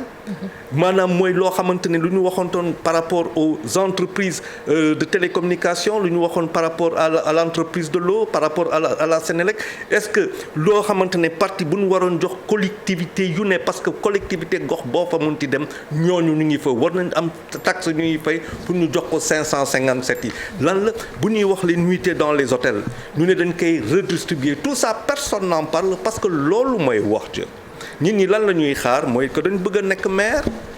man si lu ma gis ñu bëri en tout cas pas tous bëgg a nekk maire pour nga dem ñu jox la xaalisu askan wi parce que xaalis boo xamante ne mooy budget bu ñuy teg à ta disposition c'est l'argent des contribuables c'est l'argent de tous les Sénégalais moom la ñuy teg à ta disposition bu fekkente ne léegi nag am nga ay programme am nga ay projet da lay jaral nga dugg si kër bu ne mais doo xaar élection veillu élection nga ne da nga koy def wala campagne électorale dafa am jëf yoo xamante ne da nga koy dundee nit ñi xam la te defe naa loolu moo am pourquoi je crois de plus en plus aux surprises parce que sénégalais yu may gis ni en tout cas si biir bureau de vote yi dafa am ñoo xamante ne ñooñu lañ bëgg a élire te loolu c'est une nouvelle c'est une nouveauté mooy loolu c'est une nouveauté dafa am ñoo xamante ne pendant 5 ans pendant 10 ans 15 ans ma lay gis nga may taxawal bés boo wootee pour ma voter la damay ñëw teg ci suma kii te jaral na ma lu ne loolu mooy la nouveauté loolu tax ma ne ce vote là ça ne profite ça n'arrange pas tout le monde surtout yenn parti yi affaire yi arrangé wu leen dafa am ay nouveau type de leader yoo xamante ni ñu ngi feeñ te xëy na am na ñu bëri ñoo xam ne soxlu ñu dara parce que machallah yàlla defar na seen affaire donc nous sommes à un tournant historique de la maturité politique sénégalaise ak la démocratie léegi nag sénégalais yi lu ci des ñoom ñoo ko moomool seen bopp ñoom ñoo koy faral te bu leen jaral ñuy def n'importe quoi dehors. donc mu jot sëkk nag ñu jël compte la jeunesse ni nga ko waxee jeunesse bi tey ak taxawaay bi nga xamante ni am nañu ko dañuy seet rek ay kàddu yu tukkee ci ñenn ci candidat yoo xamante ni woote nañu ba ñu ca noppee am nañu lu ñu wax candidat yi également bu dee dina ci bokk réaction yooyu Fadel Barro tamit gis nañu ni moom ba mu wootee ba tey moom bokk ci jàmmi gox yi moom mi ngi nemmeeku ni am na ay jafe-jafe yoo xamante ni am na muy liste ay mandataires yoo xamante ne nee na gisuñu ko waaye bu lépp weesoo nag li muy sàkku rek mooy askan wi nañu def lépp ci que daal ñu seeti réaction yooyu dellusiwaat.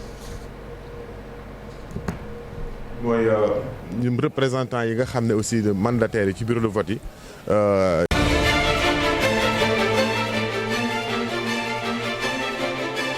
di nuyu mboolemu sénégalais yi di beral nuyoo nag waa Thiès ñi nga xam ne ñoom ñooy voté fii ñu toll nii di sant yàlla. ba élection yi mujj am après ñaari at de report malgré ñaari at report yooyu aussi démarrage bi ça a été très poussif ci li ñu gis maanaam centre yu bëri dañu yéex a tàmbale malgré ñaari at report. dañu ne woon nag acte 3 dafa ñu woon pour gën a yembal lépp waaye gis nañu ni affaire bi dafa xaw a mel ni dafa gën a jaxasoo waaye lu ñuy ñaan daal na vote bi déroulé wu dans la paix dans le calme man yii sax manifestation yi gënaluma bu ma sañoon ñu voter tranquillement comme tout citoyen dem tranquillement muy fii muy feneen jour élection yi campagne bi jeex na dañu war a def tout dans la paix et dans la tranquillité bu ma sañoon manifestation yeeg kii yooyu yëpp dañ koy voté ku d'ici 18 heures dinañ xam ku gagné mbir mi jeex après ku gagné ce qui l'attend est beaucoup plus difficile parce que vu les chantiers notamment Thiès nu mu mel fii ñu taxaw nii rek ay mbalit kese la wetu école bi def naa ni nit ñi dañu war a conscient des enjeux xam ne que c'est des responsabilités immenses qui attendent tous ceux qui vont prendre en charge la ville. waaw président Thierno dañoo gis sànq am na ñoo xam ne ñëw nañ fi mais seen bu ñu indee seen carte d'identité mais seen tour nekku fi deuxième bi encore ñu gis war di tamit yéex a commencé. waaw yéex na tàmbale loolu problème la deuxièmement gis nañu aussi que am ay centre yu bëri nit ñi dañuy obligé gars yi voter 3 fois maanaam ku bëggul voter ville wala département ñu ne dañ lay forcer nga voter. ku mu neex mun nga voter benn yoon dem sa yoon mun nga voter ñaari yoon dem sa yoon mun nga bañ a voter département man voter naa ñett yëpp mais personne n'est obligé de voter. Et il y a des présidents de bureau de vote notamment école de Mbour qui abusent da ngay xam ne ñii dafa am fu ñu far loolu farparloo bi warul nit ki bu ñu la dénkee liggéey da nga ko war a def nu mu gën a sellee sa aqulaay taala waaye bëgg a defloo nit ki par force parce que xamul. ci lu dëppoowul ak loo xam ne constitution bi te am na charte choix le choix est libre maanaam ku nekk nu muy tànnee daf ci war a am sago. Fatou Mbengue, je suis le candidat de Benno Bokk Yaakaar, tête de liste majoritaire au niveau de la commune de Cambérène. tey jii coalition Benno Bokk Yaakaar samp la fii nii si Cambérène nga ñëw amal sa vote ba pare ban yëg-yëg nga am. waaw kontante la ñu am vraiment ginnaaw ba ñu sant yàlla julli ci yonent bu tedd bi. ziar suñu xalifa Mouhamadou Makhtar di ko ñaanal yàlla wéral fanam yokku wéram dañoo am mbégte dëgg yàlla liñ fi fekk jàmm la tàmbale nañ vote bi ci jàmm mi ngi am ci jàmm te ñu ngi ñaan yàlla yeggale ko ci jàmm Cambérène ñëpp ñëw nañ macha allah pour accomplir devoir citoyen bi ñu xam ku nekk yoon jox na la ko constitution bi jox na la. nan nga gisee organisation bi ci fii nii ci centre bi nga xam fi nga voté. waaw organisation bi pour l'instant ça va vraiment gisuñu fi lenn lu jaxasoo signalé wuñ ñu aussi lu grave vraiment gis nañ ni macha allah centre bi yëpp fees na nit ñaa ngi voté ci jàmm donc dañuy ñaan loolu continuer ba ngoon incha allah. peut-être nga def beneen appel par rapport ak ñeneen ñi pour jàmm ji fi am gën a pérenniser. waaw Cambérène jàmm lañ ko xamee ay nit yu responsable yu am diine ñoo fi ne donc am naa yaakaar ni incha allah ni mu tàmbalee noonu lay yeggee ñu ngi ñaan ñi nga xam ni génn gunu pour def li nga xam ni yoon dafa leen ko jox droit dafa leen ko jox ñu génn exprimer wu voilà voté ci jàmm ak salaam ñu ngi ñaan nag ci suñu wàll yàlla jox ñu ndam. waaw sama sentiment mooy sentiment bu dal d'abord gërëm autorité administrative yi ndax organiser élection dafa jafe malgré am na ñu am lu leen naqari ñi ngi ñaan ñoom ñu régler ko wala ñu jàngat ci pour que mu deñ ndax réew yi ñu dendal yëpp wax dëgg yàlla chaque année ñu wote te doo fa dégg jotuma sama carte jotaatuma sama carte loolu war nañ ko mën a régler définitivement pour Sénégal. voté nañu ba pare ci jàmm ak salaam gis nañu itam ne mboole seeni nit ñi ngi nekk ci jàmm di voté ci jàmm di ñaan yàlla loolu mu continuer incha allah ba journée bi jeex ci jàmm ak salaam. alors li may lancé askan wi rek mooy bis bi tey bi bis bu màgg la wareef la ci képp ku dëkk Kaolack nga génn pour dem voté ji parce que loolu mooy bëgg sa dëkk. c'est toujours damay faral di wax ne nit ku nekk moo xam jullit la moo xam chrétien nga war ngaa fonk sa dëkk war ngaa bëgg sa bopp bisu tey bii nag bis la boo xam ne dañ cee war a wone ne ñun ñëpp bëgg nañ suñu bopp bëgg nañ suñu dëkk yi pour jéem a tànn li nga xam ne jàpp nañ ne moo war a doxalaat Kaolack feek juróomi at ci kanam. Adama Sarr, le candidat de la coalition Yewwi Askan Wi dans la commune de Keur Massar Nord. Voilà, Adama, aujourd'hui, vous avez accompli votre acte citoyen, c'est-à-dire voter. Et dans l'ensemble, comment vous voyez le vote à Keur Massar?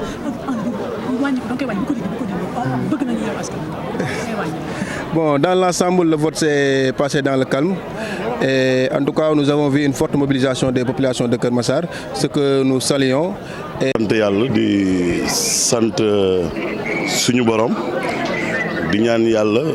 mu defal ñu scrutin bu apaisé en tout cas ci centre de vote bi nga xam ne man fi laa voté loolu laa fi gis et puis une bonne organisation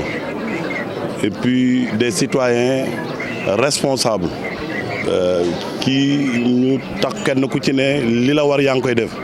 sans trompette ni tambour yaakaar naa loolu mooy Sénégal bu fekkee dañuy nekk ci tànn askan wi ñooy tànn donc ku askan wi tànn rek mooy choix wu askan wi loolu nag tey centre de vote bi ma voté vraiment gis naa ne population yu dal laa fi fekk population yu xam li ñu bëgg laa fi fekk population yu ànd ak jamono laa fi fekk. gis nañ mobilisation.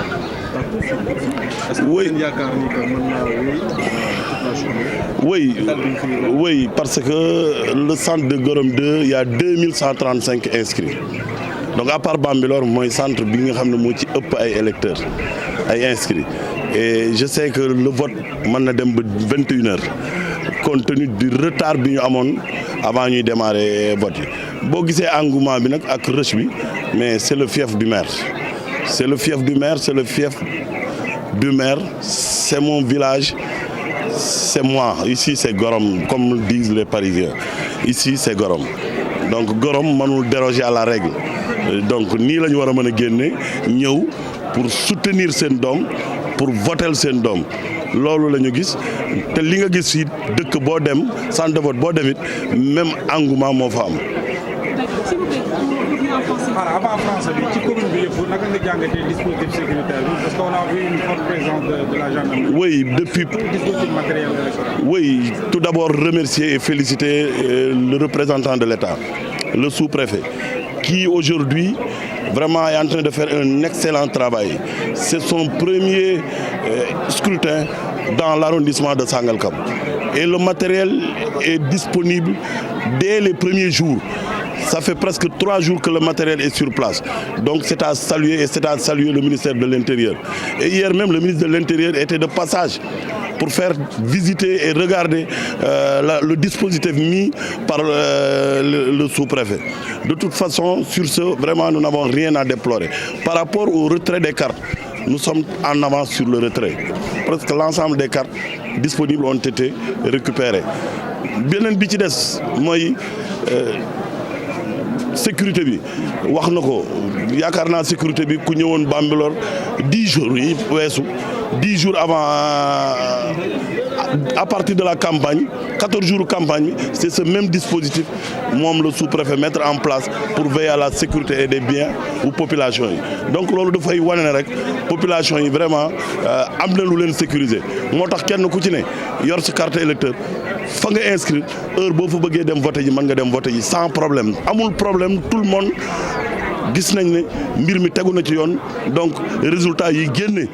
ngoon c'est les vrais résultats yi nga xam ne moo war a génn ci élection yi.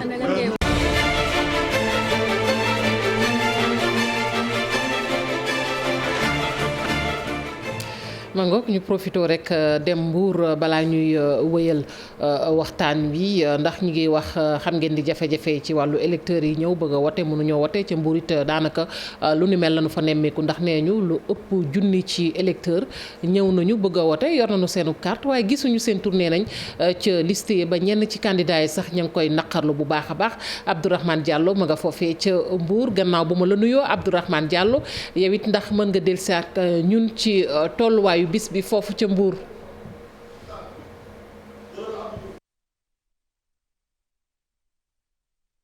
Diagne ca Tëngéej xëy na Abdourahmane du ñàkk ñu am ko ci kanam Abdou Diouf Diagne maa ngi lay nuyu bu baax a baax Abdou Diouf Diagne. maa ngi lay fay di nuyu ñëpp ñuy seetaan na télévision Futur Média. nga féete foofu ca Tëngéej toogal fa groupe Futur Média Abdou Diouf loo ñu mën a baaxee foofu ci xibaar. waa dégg-dégg bi xam na naqari nag wante jàppal ne fi mu toll nii nag jóge nañu fi nga xam ne moom mooy Tëngéej war a dem fi nga xam ne nag moom mooy li ñu duppee les 3C mooy war a Diamniadio yeen Bargny dañ doon nemmeeku ko foofu nag ba xam ne waaye jàppal ne daal ba léegi ni ñuy wax ak yéen amut lenn loo xam ne nii mooy ab dysfonctionnement boo xam ne signalé nañu ko fa élection yi mu ngay dox ca na mu waree bu ñu ñëwee si Tëngéej ci centre bi nga xam ne mooy centre Ousmane Mbeng nekk Dangu di centre bi gën a rëy pratiquement ci commune bu Rufisque Nord foofa nag am na ñeenti candidat yoo xam ne ñooy xëccoo mairie bi ñoo fay voté bokk na si ñoom Seydou Diouf ki nga xam ne nag moom mooy Ousmane Ndiaye bu ànd liggéey si dëgg ak ki nga xam ne mooy Mamadou Samba ak ki nga xam ne nag mooy yeneen candidat yi nga xam ne ñoom ñooy laaj mairie bu ville ba foofa tamit élection yi ma ngi fay doxe ca na mu waree dem na tamit fële kër Ndiaye nekk ci commune bu Sangalkam foofa tamit daal li ñu fa nemmeeku mooy ñi nga xam ne nag ñoom ñoo nekk ci coalition bi di Yewwi Askan Wi neen lu tolloo ko ay carte yoo xam ne mooy woote ba négat ko lu ni mel na jàpp nañ xajamal li nga xam ne mooy wot yi daal nañ koy ba pare tamit daal di ñaawluwaat ne daal yenn si gox yi buñ xoolee li nga xam ne moom mooy nag bulletin yi ñoom nee na seen ay bulletin dafa néew loolu lépp nag nee na ñu ngi koy wax te yëgal nañ ko tamit jëwriñ ji nga xam ne moom la ñu dénk wàllu biir réew mi jàppal ne daal élection yi ci suba ba néga ni mu ngi jaar ci ni mu waree jaare dégguñu si benn xiiroo mbaa benn ŋaayoo bu fekkee yenn dysfonctionnement yi nga xam ne moom lañ ci am dem nañ tamit Bambilor foofa tamit lépp ma ngay dox ca na nga xam ne nag noonu la ware xanaa rek ñu daal di topp yeneen gox yi nga xam ne ñoom ñoo nekk ci département bi ndax département bu Tëngéej dafa rëy fukk ak ñaar la ci ay collectivité locale te bëgg nañ fu nekk ñu daal di fay dem xool naka la wot bay demee bu ko defee rek lépp loo xam ne war nañ koo signalé ñu daal di koy signalé mais jàppal ne daal ba léegi lépp mu ngi jaar ci yoon. lépp ngi jaar ci yoon jërëjëf Abdou Diouf Diagne mu àndoon ak Ahmadou Bamba Samb dañuy déglu léegi rek ci nu mu gën a gaawee balaa ñuy rek yeggali muy Fatou Sow grande coalition ca Kër Massar moom it ba mu wotee ba noppi am na ay kàddu yoo xamante ne yëkkati na ko dénk ko sunu naataango ba ñu fa toogal. waa déroulement élection yi macha allah li ma gisee gun amagul benn problème actuellement ñu ngi voté ci jàmm macha allah ndax am naa sax mbetteel goo xam ne dama daa gis élection locale ba macha allah nit ñi daawuñu bëree nii mais cette fois ci xaw ma nag li candidat yi bari la xaw ma mais gis naa ne école yi macha allah centre de vote yi nit ñi fees nañu del may ñaan yàlla rek yàlla nañu voté ci jàmm génn ci jàmm te aussi ñuy bañ a jël xale yu ndaw yi leen defloo ay nervi ñu toog ci buntu école yi di provoqué nit ñi di xeex loolu daal laa déploré daal wax nit ñi franchement nañ ma dimbale wa bàyyi xale bu ñu xeexloo kenn. sa naataango ñu jël si ko fi sànq léegi ci loo xam ne ci violence la ci jamonoy campagne bi yow nan nga gisee. waaw moom laa wax sànq man yëguma sax ne jël si nañ ko waaw malheureusement yëguma ne jël si nañ ko waaw li ma dégg rek ne dégg naa ne benn xale gaañu na ci xale boobu nag dama koy déploré métti na ma waaw métti na ma ndax xale la mu munte yàlla boo xamul dara la léegi nag dañu wax ne ñëw na fii sànq di voté si ñu jël si ko yoon day def liggéeyam rek suñ defee enquête fekk daf ci laale yoon def liggéeyam buñ enquêté fekk laale wu ci ñu bàyyi ko mu ñibbi këram. ma ngoog mu nekkoon rek kon Fatou Sow grande coalition ci Kër Massar gannaaw foofee Mbour maa ngi ko doon wax léegi ak électeurs yi ñëwoon ëpp nañu junni nee ñu bëgg a wote gisuñu seenub liste ca seeni tur may jégalu ca liste ya te moonte ñoo ngi ak seenub carte ñenn ci candidats yi ñoo ngi koy naqarlu Abdourahmane Diallo ñu dikkaat ak yow sax laay wax ca Mbour maa ngi lay nuyu bu baax a baax j'espère que bi yoon moom xëy na mën nañ laa jël maa ngi lay nuyu ndax mën nga ñu la fa fës jamono ji. jàngeen jëf ci seen seetaan télévision Futur Média ñu ngi fii ci département bu Mbour nag lu ëpp 300 000 électeurs ñoom ñoo fi nekk ci loolu am na lu ëpp 200 centres de vote tey jii nag fële ci Saly la ñuy tàmbalee mbir moomu dem waxtaan ak ki nga xam ne moom mooy Amadou Bella Diallo moom mooy candidat coalition Gëm sa bopp bi mu génnee lii la ñu dënk. on a perdu 1h10 donc te bu fekkee dañu war a arrêter vote bi à 18h donc ça risque de poser problème donc moo tax war nañu à l'avenir jéem a gën a organiser les choses donc documents yi wala bagages yi teel a ñëw et puis ñi nga xam ne ñoom ñoo nekk représentant état bi ñu gën a teel a ñëw pour mën a préparer bagages yi aussi. ginnaaw Saly ñu ngi ci biir Mbour nag am na ay candidats. ci ku ñuy njëkk a dem mooy Fallou Silla le maire sortant moom mi nga xam ni moom mooy tête de liste coalition parti socialiste. 3756 mooy ñi nga xam ne ñoom la ñu inscrire mais au finish andi nañu 6200 ñun nag loolu constaté nañ ko def nañ ko mais problème bi mooy ñi nga xam ni dañuy voté da ngay ñëw ñu ne la sa carte bu amul duplicata doo mën a voté c'est-à-dire que dañoo changé ce lieu. loolu nag kii bi doxul bu baax maanaam information bi doxul. dem ba minuit nii ñaa ngi jël seen carte bi am na ñoo xam ni dañuy jàpp ni fañ doon voté rek la ñuy voté. jóge foofu dem fi nga xam ni moom mooy ci centre de vote ki nga xam ni moom moo jiite coalition Benno Bokk Yaakaar ci commune bu Mbour Cheikh Issa Sall moom it lii la wax bi mu voté ba noppi. mbégte si ni affaire bi di demee une bonne organisation nit ñaa ngi fi di voté si jàmm ak salaam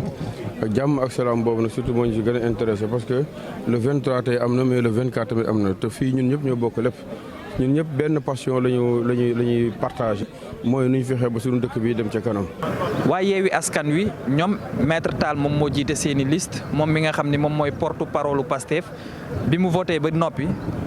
kaddu yi la yëkkati. daanaka daan na ëpp lii waaye ñu ngi ñaan rek nit ñi nañ génn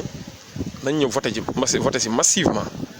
fii ci Mbour comme feneen fudul Mbour ñu ngi leen di ñaan ñu génne massivement parce que taux de participation bi je pense que dañ ko c'est un pari.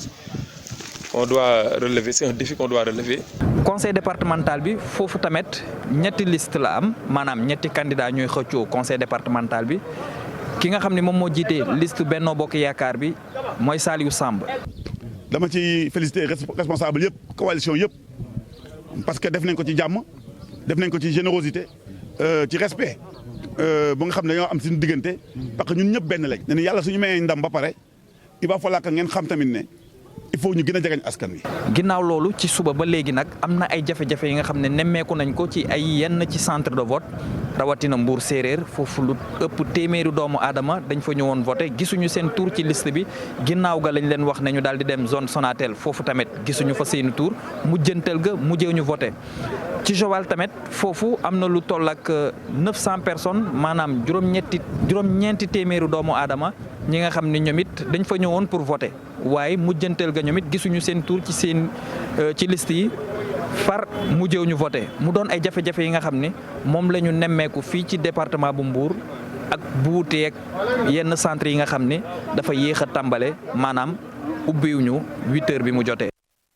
mangook muy ay rëkk-rëkk yu ñuy faral di nemmeeku ñu koy jaajëfal bu baax a baax Abdourahmane Diallo ca Mbour gannaaw Mbour nag ñu wutali Kaffrine ndax kenn ca maire yu ca candidat yi sax laay wax yu samp seen nënd nag ma ngay tuumaal ñaar ci ñoñom ne dañoo def loolee ñu duppee transfert d'électeurs bu nu ko déggee muy ñooñee nga xamante ne nee ñu dañ leen di jëlee gox ak gox ngir ñu ñëw woote Abdoulaye Sow bu Benno lañu tuumaal ak ñu naan Baye Cheikh Gaye bu Yewwi Askan Wi nee nañ nag ñoo taxawee lu ni mel moom candidat ba nag ne moom daal yëkkati na ay kàddu ba ñëpp dégg ko te muy sàkku nag ku ca war a wax ku ne wax ca maire sortant di Abdoulaye Wilane moom it ba mu wotee ba noppi am na ay kàddu yoo xamante ne yëkkati nañu ko dénk ko sunu naataango ba ñu toogal ca Kaffrine ñu teewlu leen. comme ni nga ko waxee vote bi tàmbale nañ ko ci bi 8h30 jote ci yenn bureau de vote yi nga xam ne tey am nañoo am retard rawatina fi xam ne moom moo di ci école Ndéné Diop Ndiaye bu école bu Diamaguène centre ay 8h30 bokk na ci bureau numéro 2 yéex a tàmbale waaye li nga xam ne nag moom la ñu nemmeeku fi nga xam ne moom moo di ci Kaffrine nag bi ñu laajee ki nga xam ne moom moo di leader bu Union Citoyen buntu bi Thierno Seydou Badiane lim ñu xamal mooy que am na ay transfert directeur yi nag jamono ji bokk na ci li muy ñaawlu. si nax leen ci ay carte d'identité et li koy firndeel mooy bi ñuy changé carte d'identité yi waa Ablaye Seydou Sow ak waa Baye Cheikh Gaye fii lañ nekk di xeex ñëpp gis ko presse beeg ñëpp gis ko loolu nag moo indi que fichier bi nit ñu yomb ñu ngi nag di xool parce que heure bi ñu toll nii vote bi jeexagut. mais ñu ngi xool ndax ñoom seeni pexe dinañ ci continuer déet mooy indi nit ñi jëlee leen ci àll bi indi leen am na ñenn ñu dugg mais buy 1-2 c'est pas grave. ki nga xamante ni moom moo di Baye Cheikh Gaye moom tamit ñëw na accomplir li nga xamante ni moom moo di devoir citoyen mais également bi mu ñëwee nag voté jot na jàpp ne li nga xam ne moom moo di élection yi aw na ci yoon. bon gis naa ne wax dëgg yàlla tout se déroule normalement bien vraiment loolu laa mën a wax parce que loolu laa fi gis naa ne bon l'administration est sur place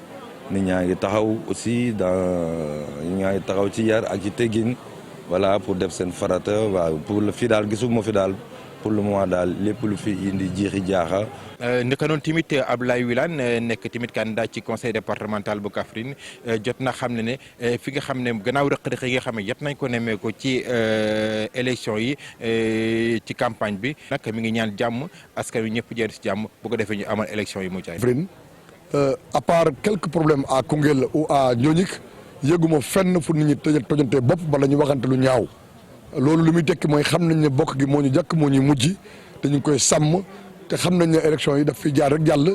ñu continuer dund bokk suñu itte ak suñu défi.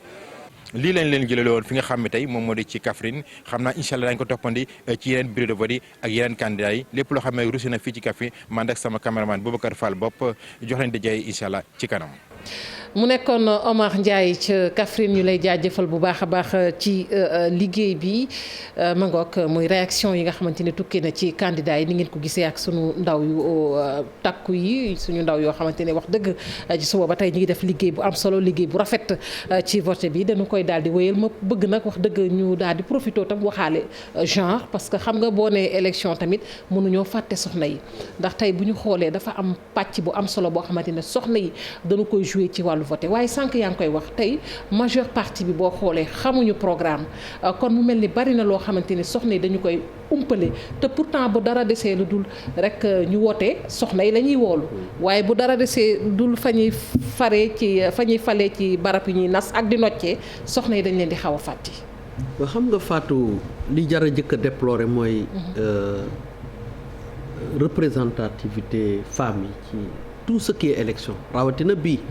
parce que bu amoon élection boo xam ne jigéen ñi war nañ ci mën a am doole bii lay nekk mais y a des facteurs dafa am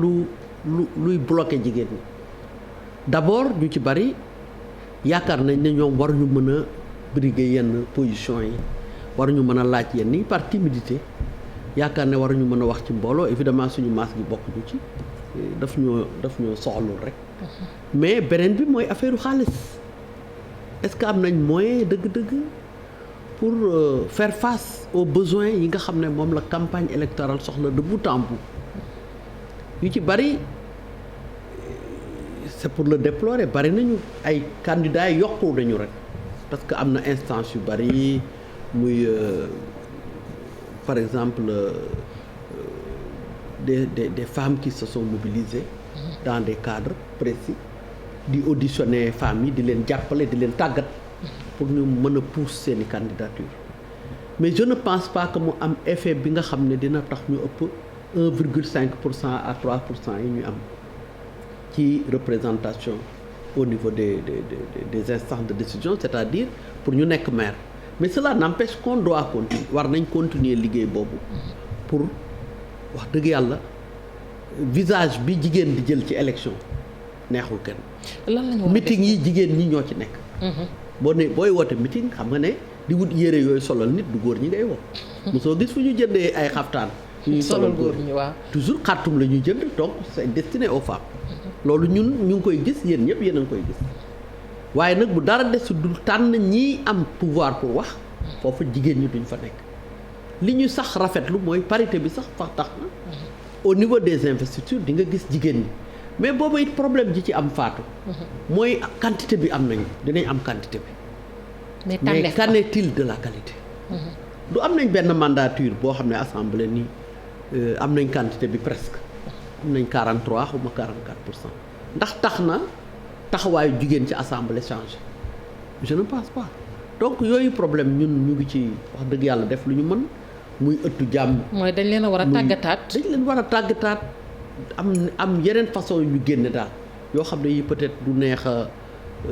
def dans un temps court il faut ñu def ci temps bu bari pour jigéen ñi mën a gën a gëm seen bopp gën a mën a taxawee seen place. pour que bañ a nekk aussi une masse politique à utiliser pour des applaudissements ak mobilisation boo gisee nag ñu koy def jigéen dañuy toog léeg-léeg du ñu def dara aussi toog seen kër di tànn ceeb wala dara boo gisee ku la ne indi ma jox la benn xat bu jox la 2000 francs ba pare nga dem dégg fecc mi woy bi féexal sa xol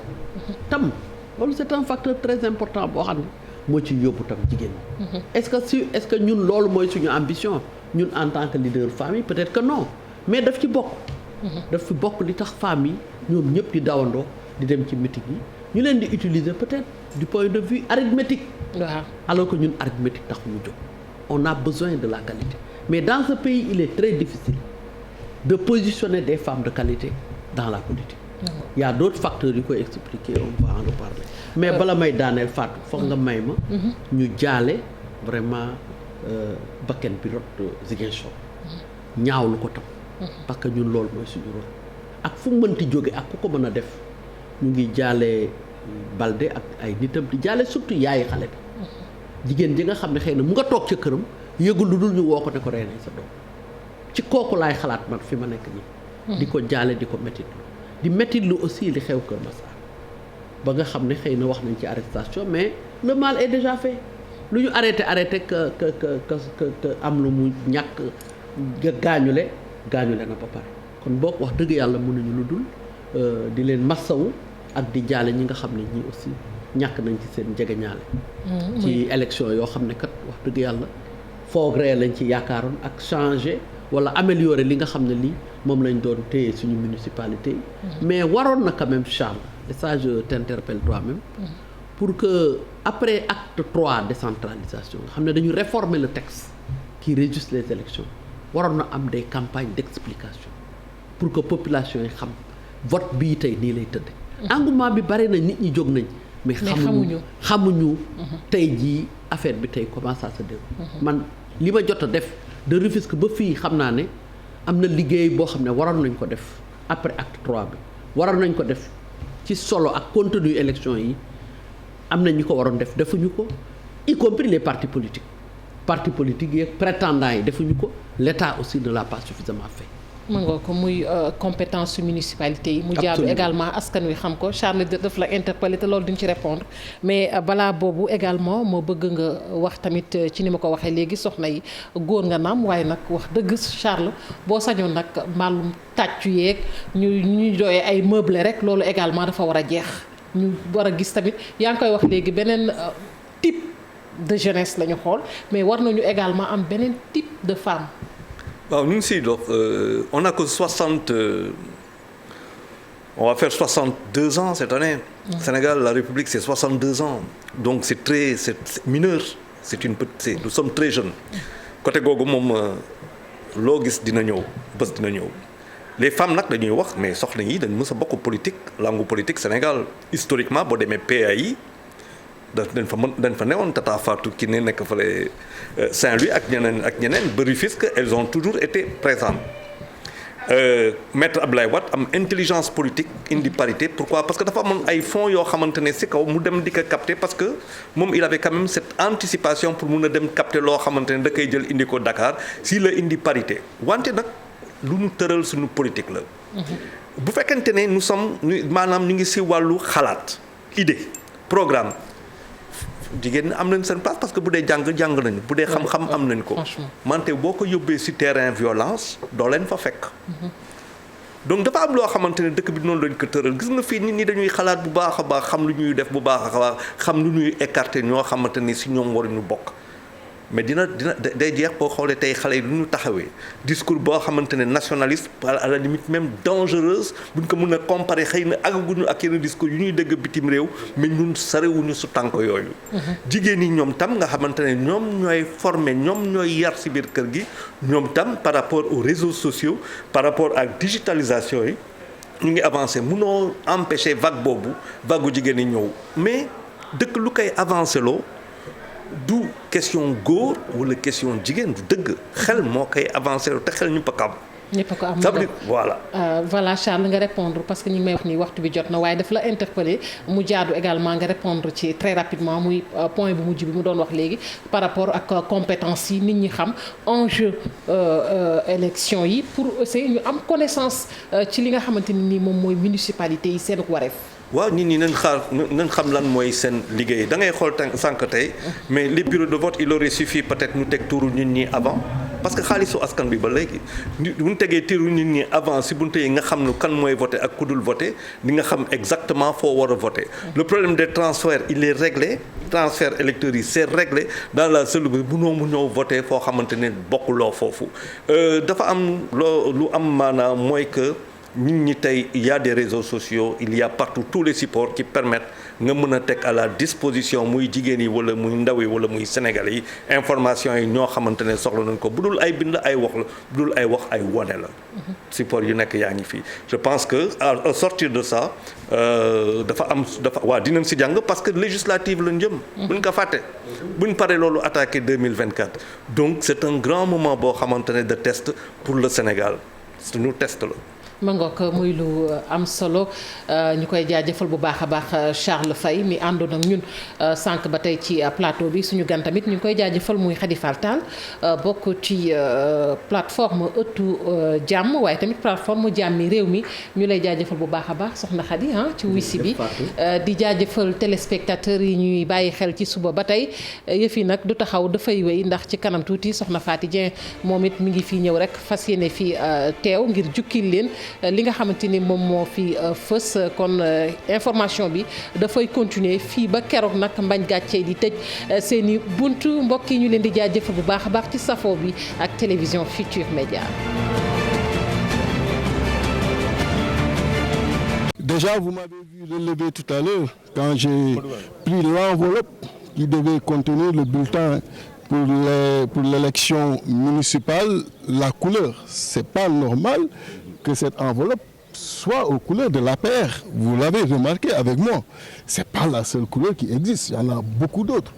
beaucoup plus belles, qui pouvaient être justement utilisées et qui garantiraient la neutralité dans ces élections et qui assurerait la transparence. Mais déjà, il y a une indication de vote. Il y a une orientation du vote à travers justement ces couleurs qu'on vous impose à utiliser, qui sont des couleurs de la paire, et vous l'avez remarqué avec moi, ce qui est extrêmement grave. Le fichier comparé à celui de 2019 ne comporte pas le numéro de la carte nationale d'identité, encore moins les dates et lieux de naissance des électeurs, ce qui est une aberration. Mais également, on a noté beaucoup de transferts d'électeurs de Dakar, de d'autres régions. On a noté plus de 25 000 après, toute cette analyse qu'on a faite sera rendue publique, mais pour dire quand même qu'il y a encore au niveau de la coalition du pouvoir, Benno Bokk Yakaar, cette tentative, cette orientation vers une fraude, mais nous restons extrêmement vigilants avec l'équipe IT qui a été mise en place, avec ces experts qui sont avec nous, logés au siège du PRP au moment où je vous parle. D'ailleurs, tout à l'heure, je dois les rejoindre pour la supervision nationale des élections.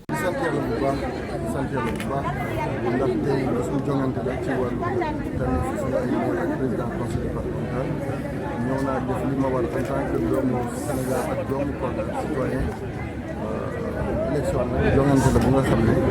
askan wi mooy tànn seen njiit tey ñu war a tànn suñu njiit ci wàllu commune Kolda ak yeneen gox ci biir Kolda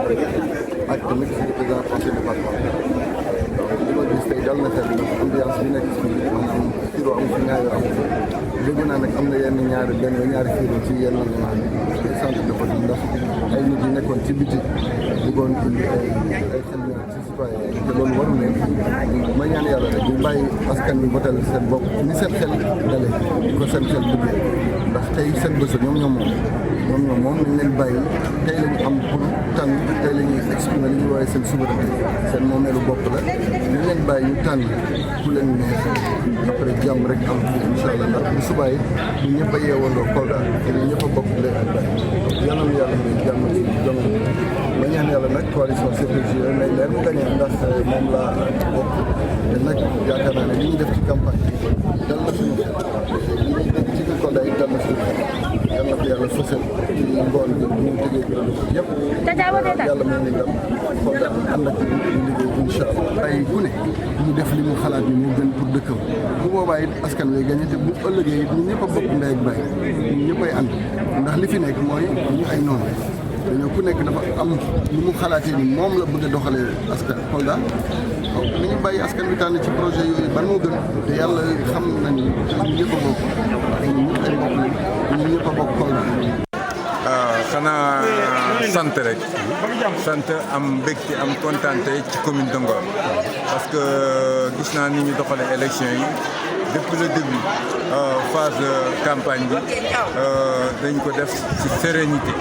ñu ñëw tey mu nekk jour élection parti yëpp daje fi ñu nekk aussi dans la sérénité man voté naa bu pare am mbégte vraiment ci déroulement bi parce que benn coow amu fi les agents gendarmerie baa ngi fi di def seen liggéey waaye fii daanaka c'est le calme plat et ñu ñaan yàlla rek jusqu'à ce soir au niveau des résultats calme plat bi continuer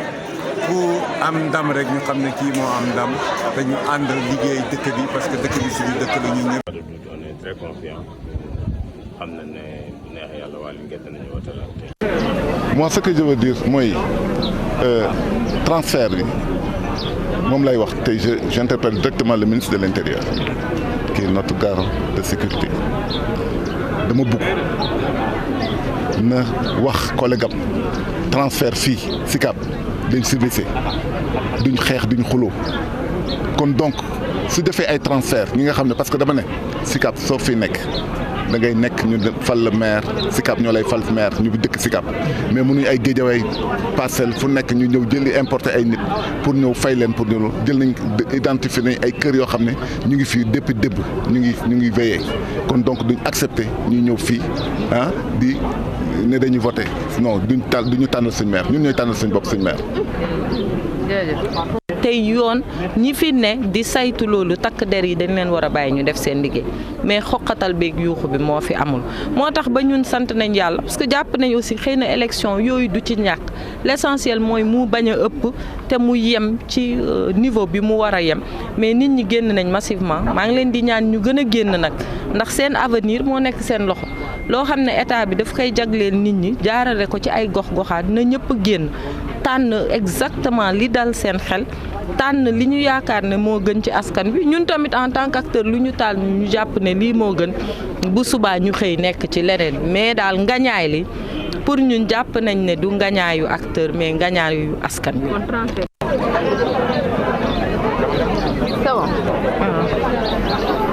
Aujourd'hui, comment vous notez le scrutin? Parce qu'il y a beaucoup beaucoup de tensions ici. Oui, il y a les tensions, c'est normal. C'est normal en ce moment parce que nous avons remarqué, ce que nous craignons d'ailleurs depuis les inscriptions sur les listes électorales, est en train de se dérouler sous les yeux de tout le monde. Les transferts sont énormes, les gens commencent à s'énerver parce qu'on voit des responsables de certaines coalitions, voilà, amener les gens, les faire sortir de Grand Dakar, les faire sortir. Et je le cite nommément, c'est Benno Bokk Yakaar. Ça, c'est le lieu de le dire. Les responsables de Benno Bokk Yakaar sont en train de dérouler leur plan de fraude. Que l'administration territoriale, je ne cesserai jamais de le dire, les a autorisés et continue de les accompagner dans ce système-là. Cela énerve les gens. Mais comme j'ai l'habitude de le dire, que les Sikapois sortent en masse et nous allons annihiler ces fraudes. ci wolof rek la ñuy dem tey gis nga tension bi bari na li ko waral nga ne yow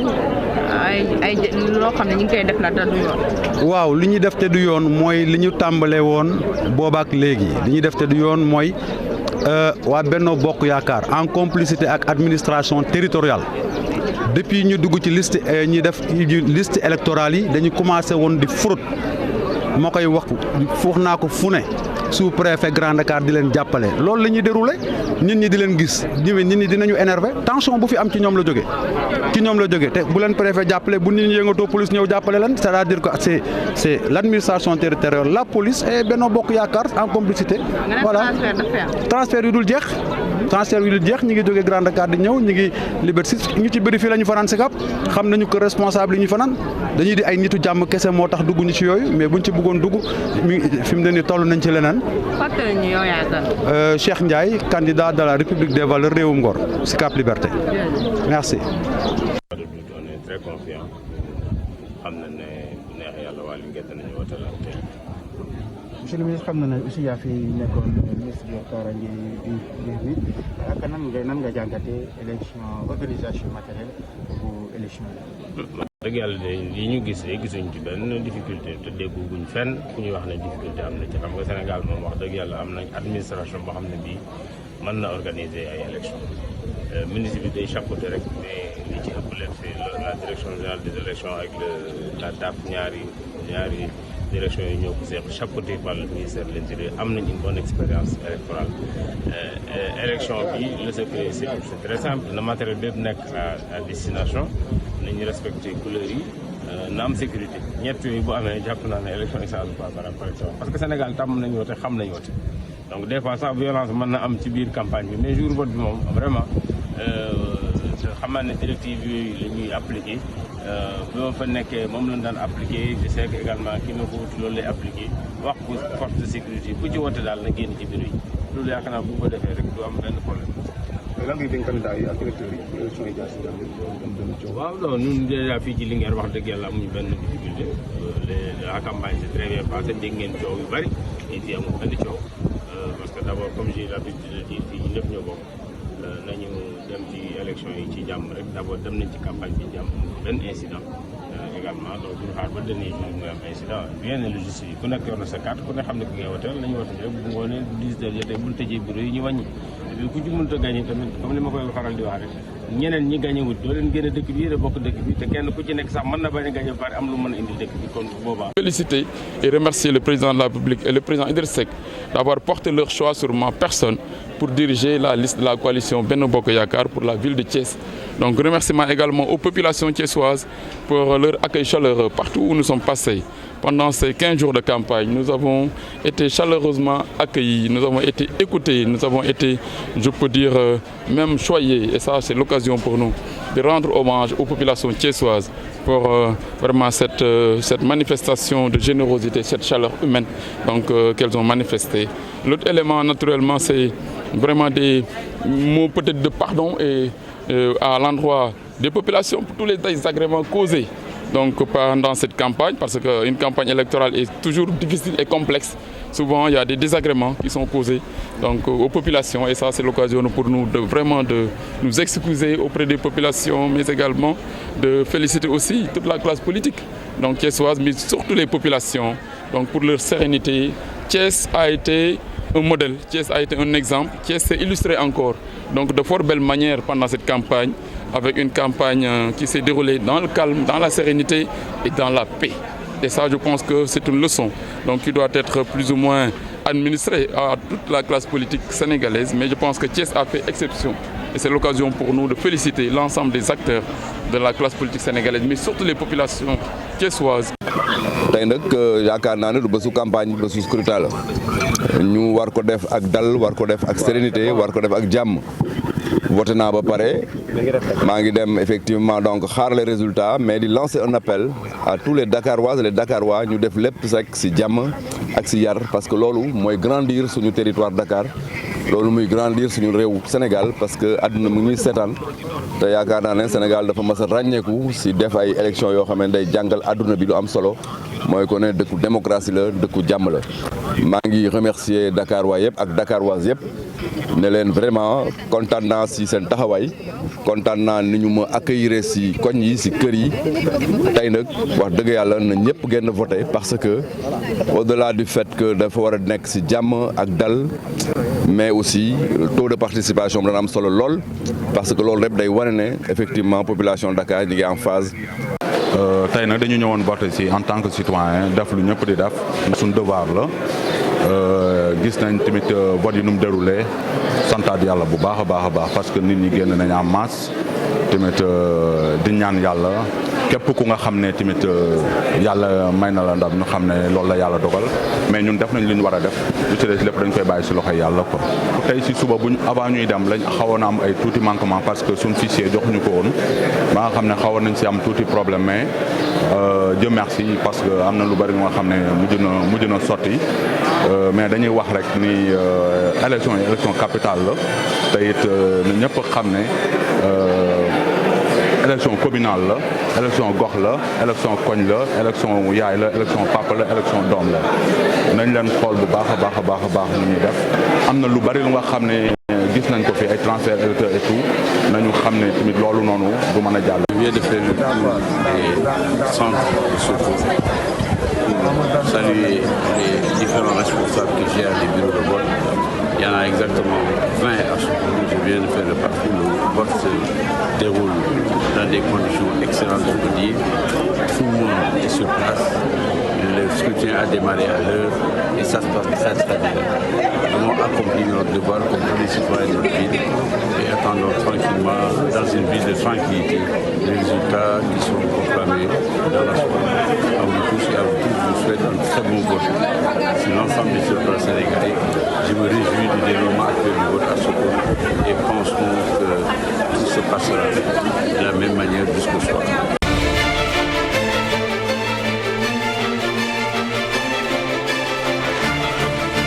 Ce maire, c'est une catastrophe. C'est une catastrophe. C'est une catastrophe. Il est coutumier des faits. Quand il parle à l'Assemblée, c'est une catastrophe. Quand il parle dans les médias, à chaque fois, c'est des catastrophes. Il n'arrête pas d'insulter, d'invectiver à tout va. C'est la deuxième ou la troisième fois qu'il s'attaque à la RTS.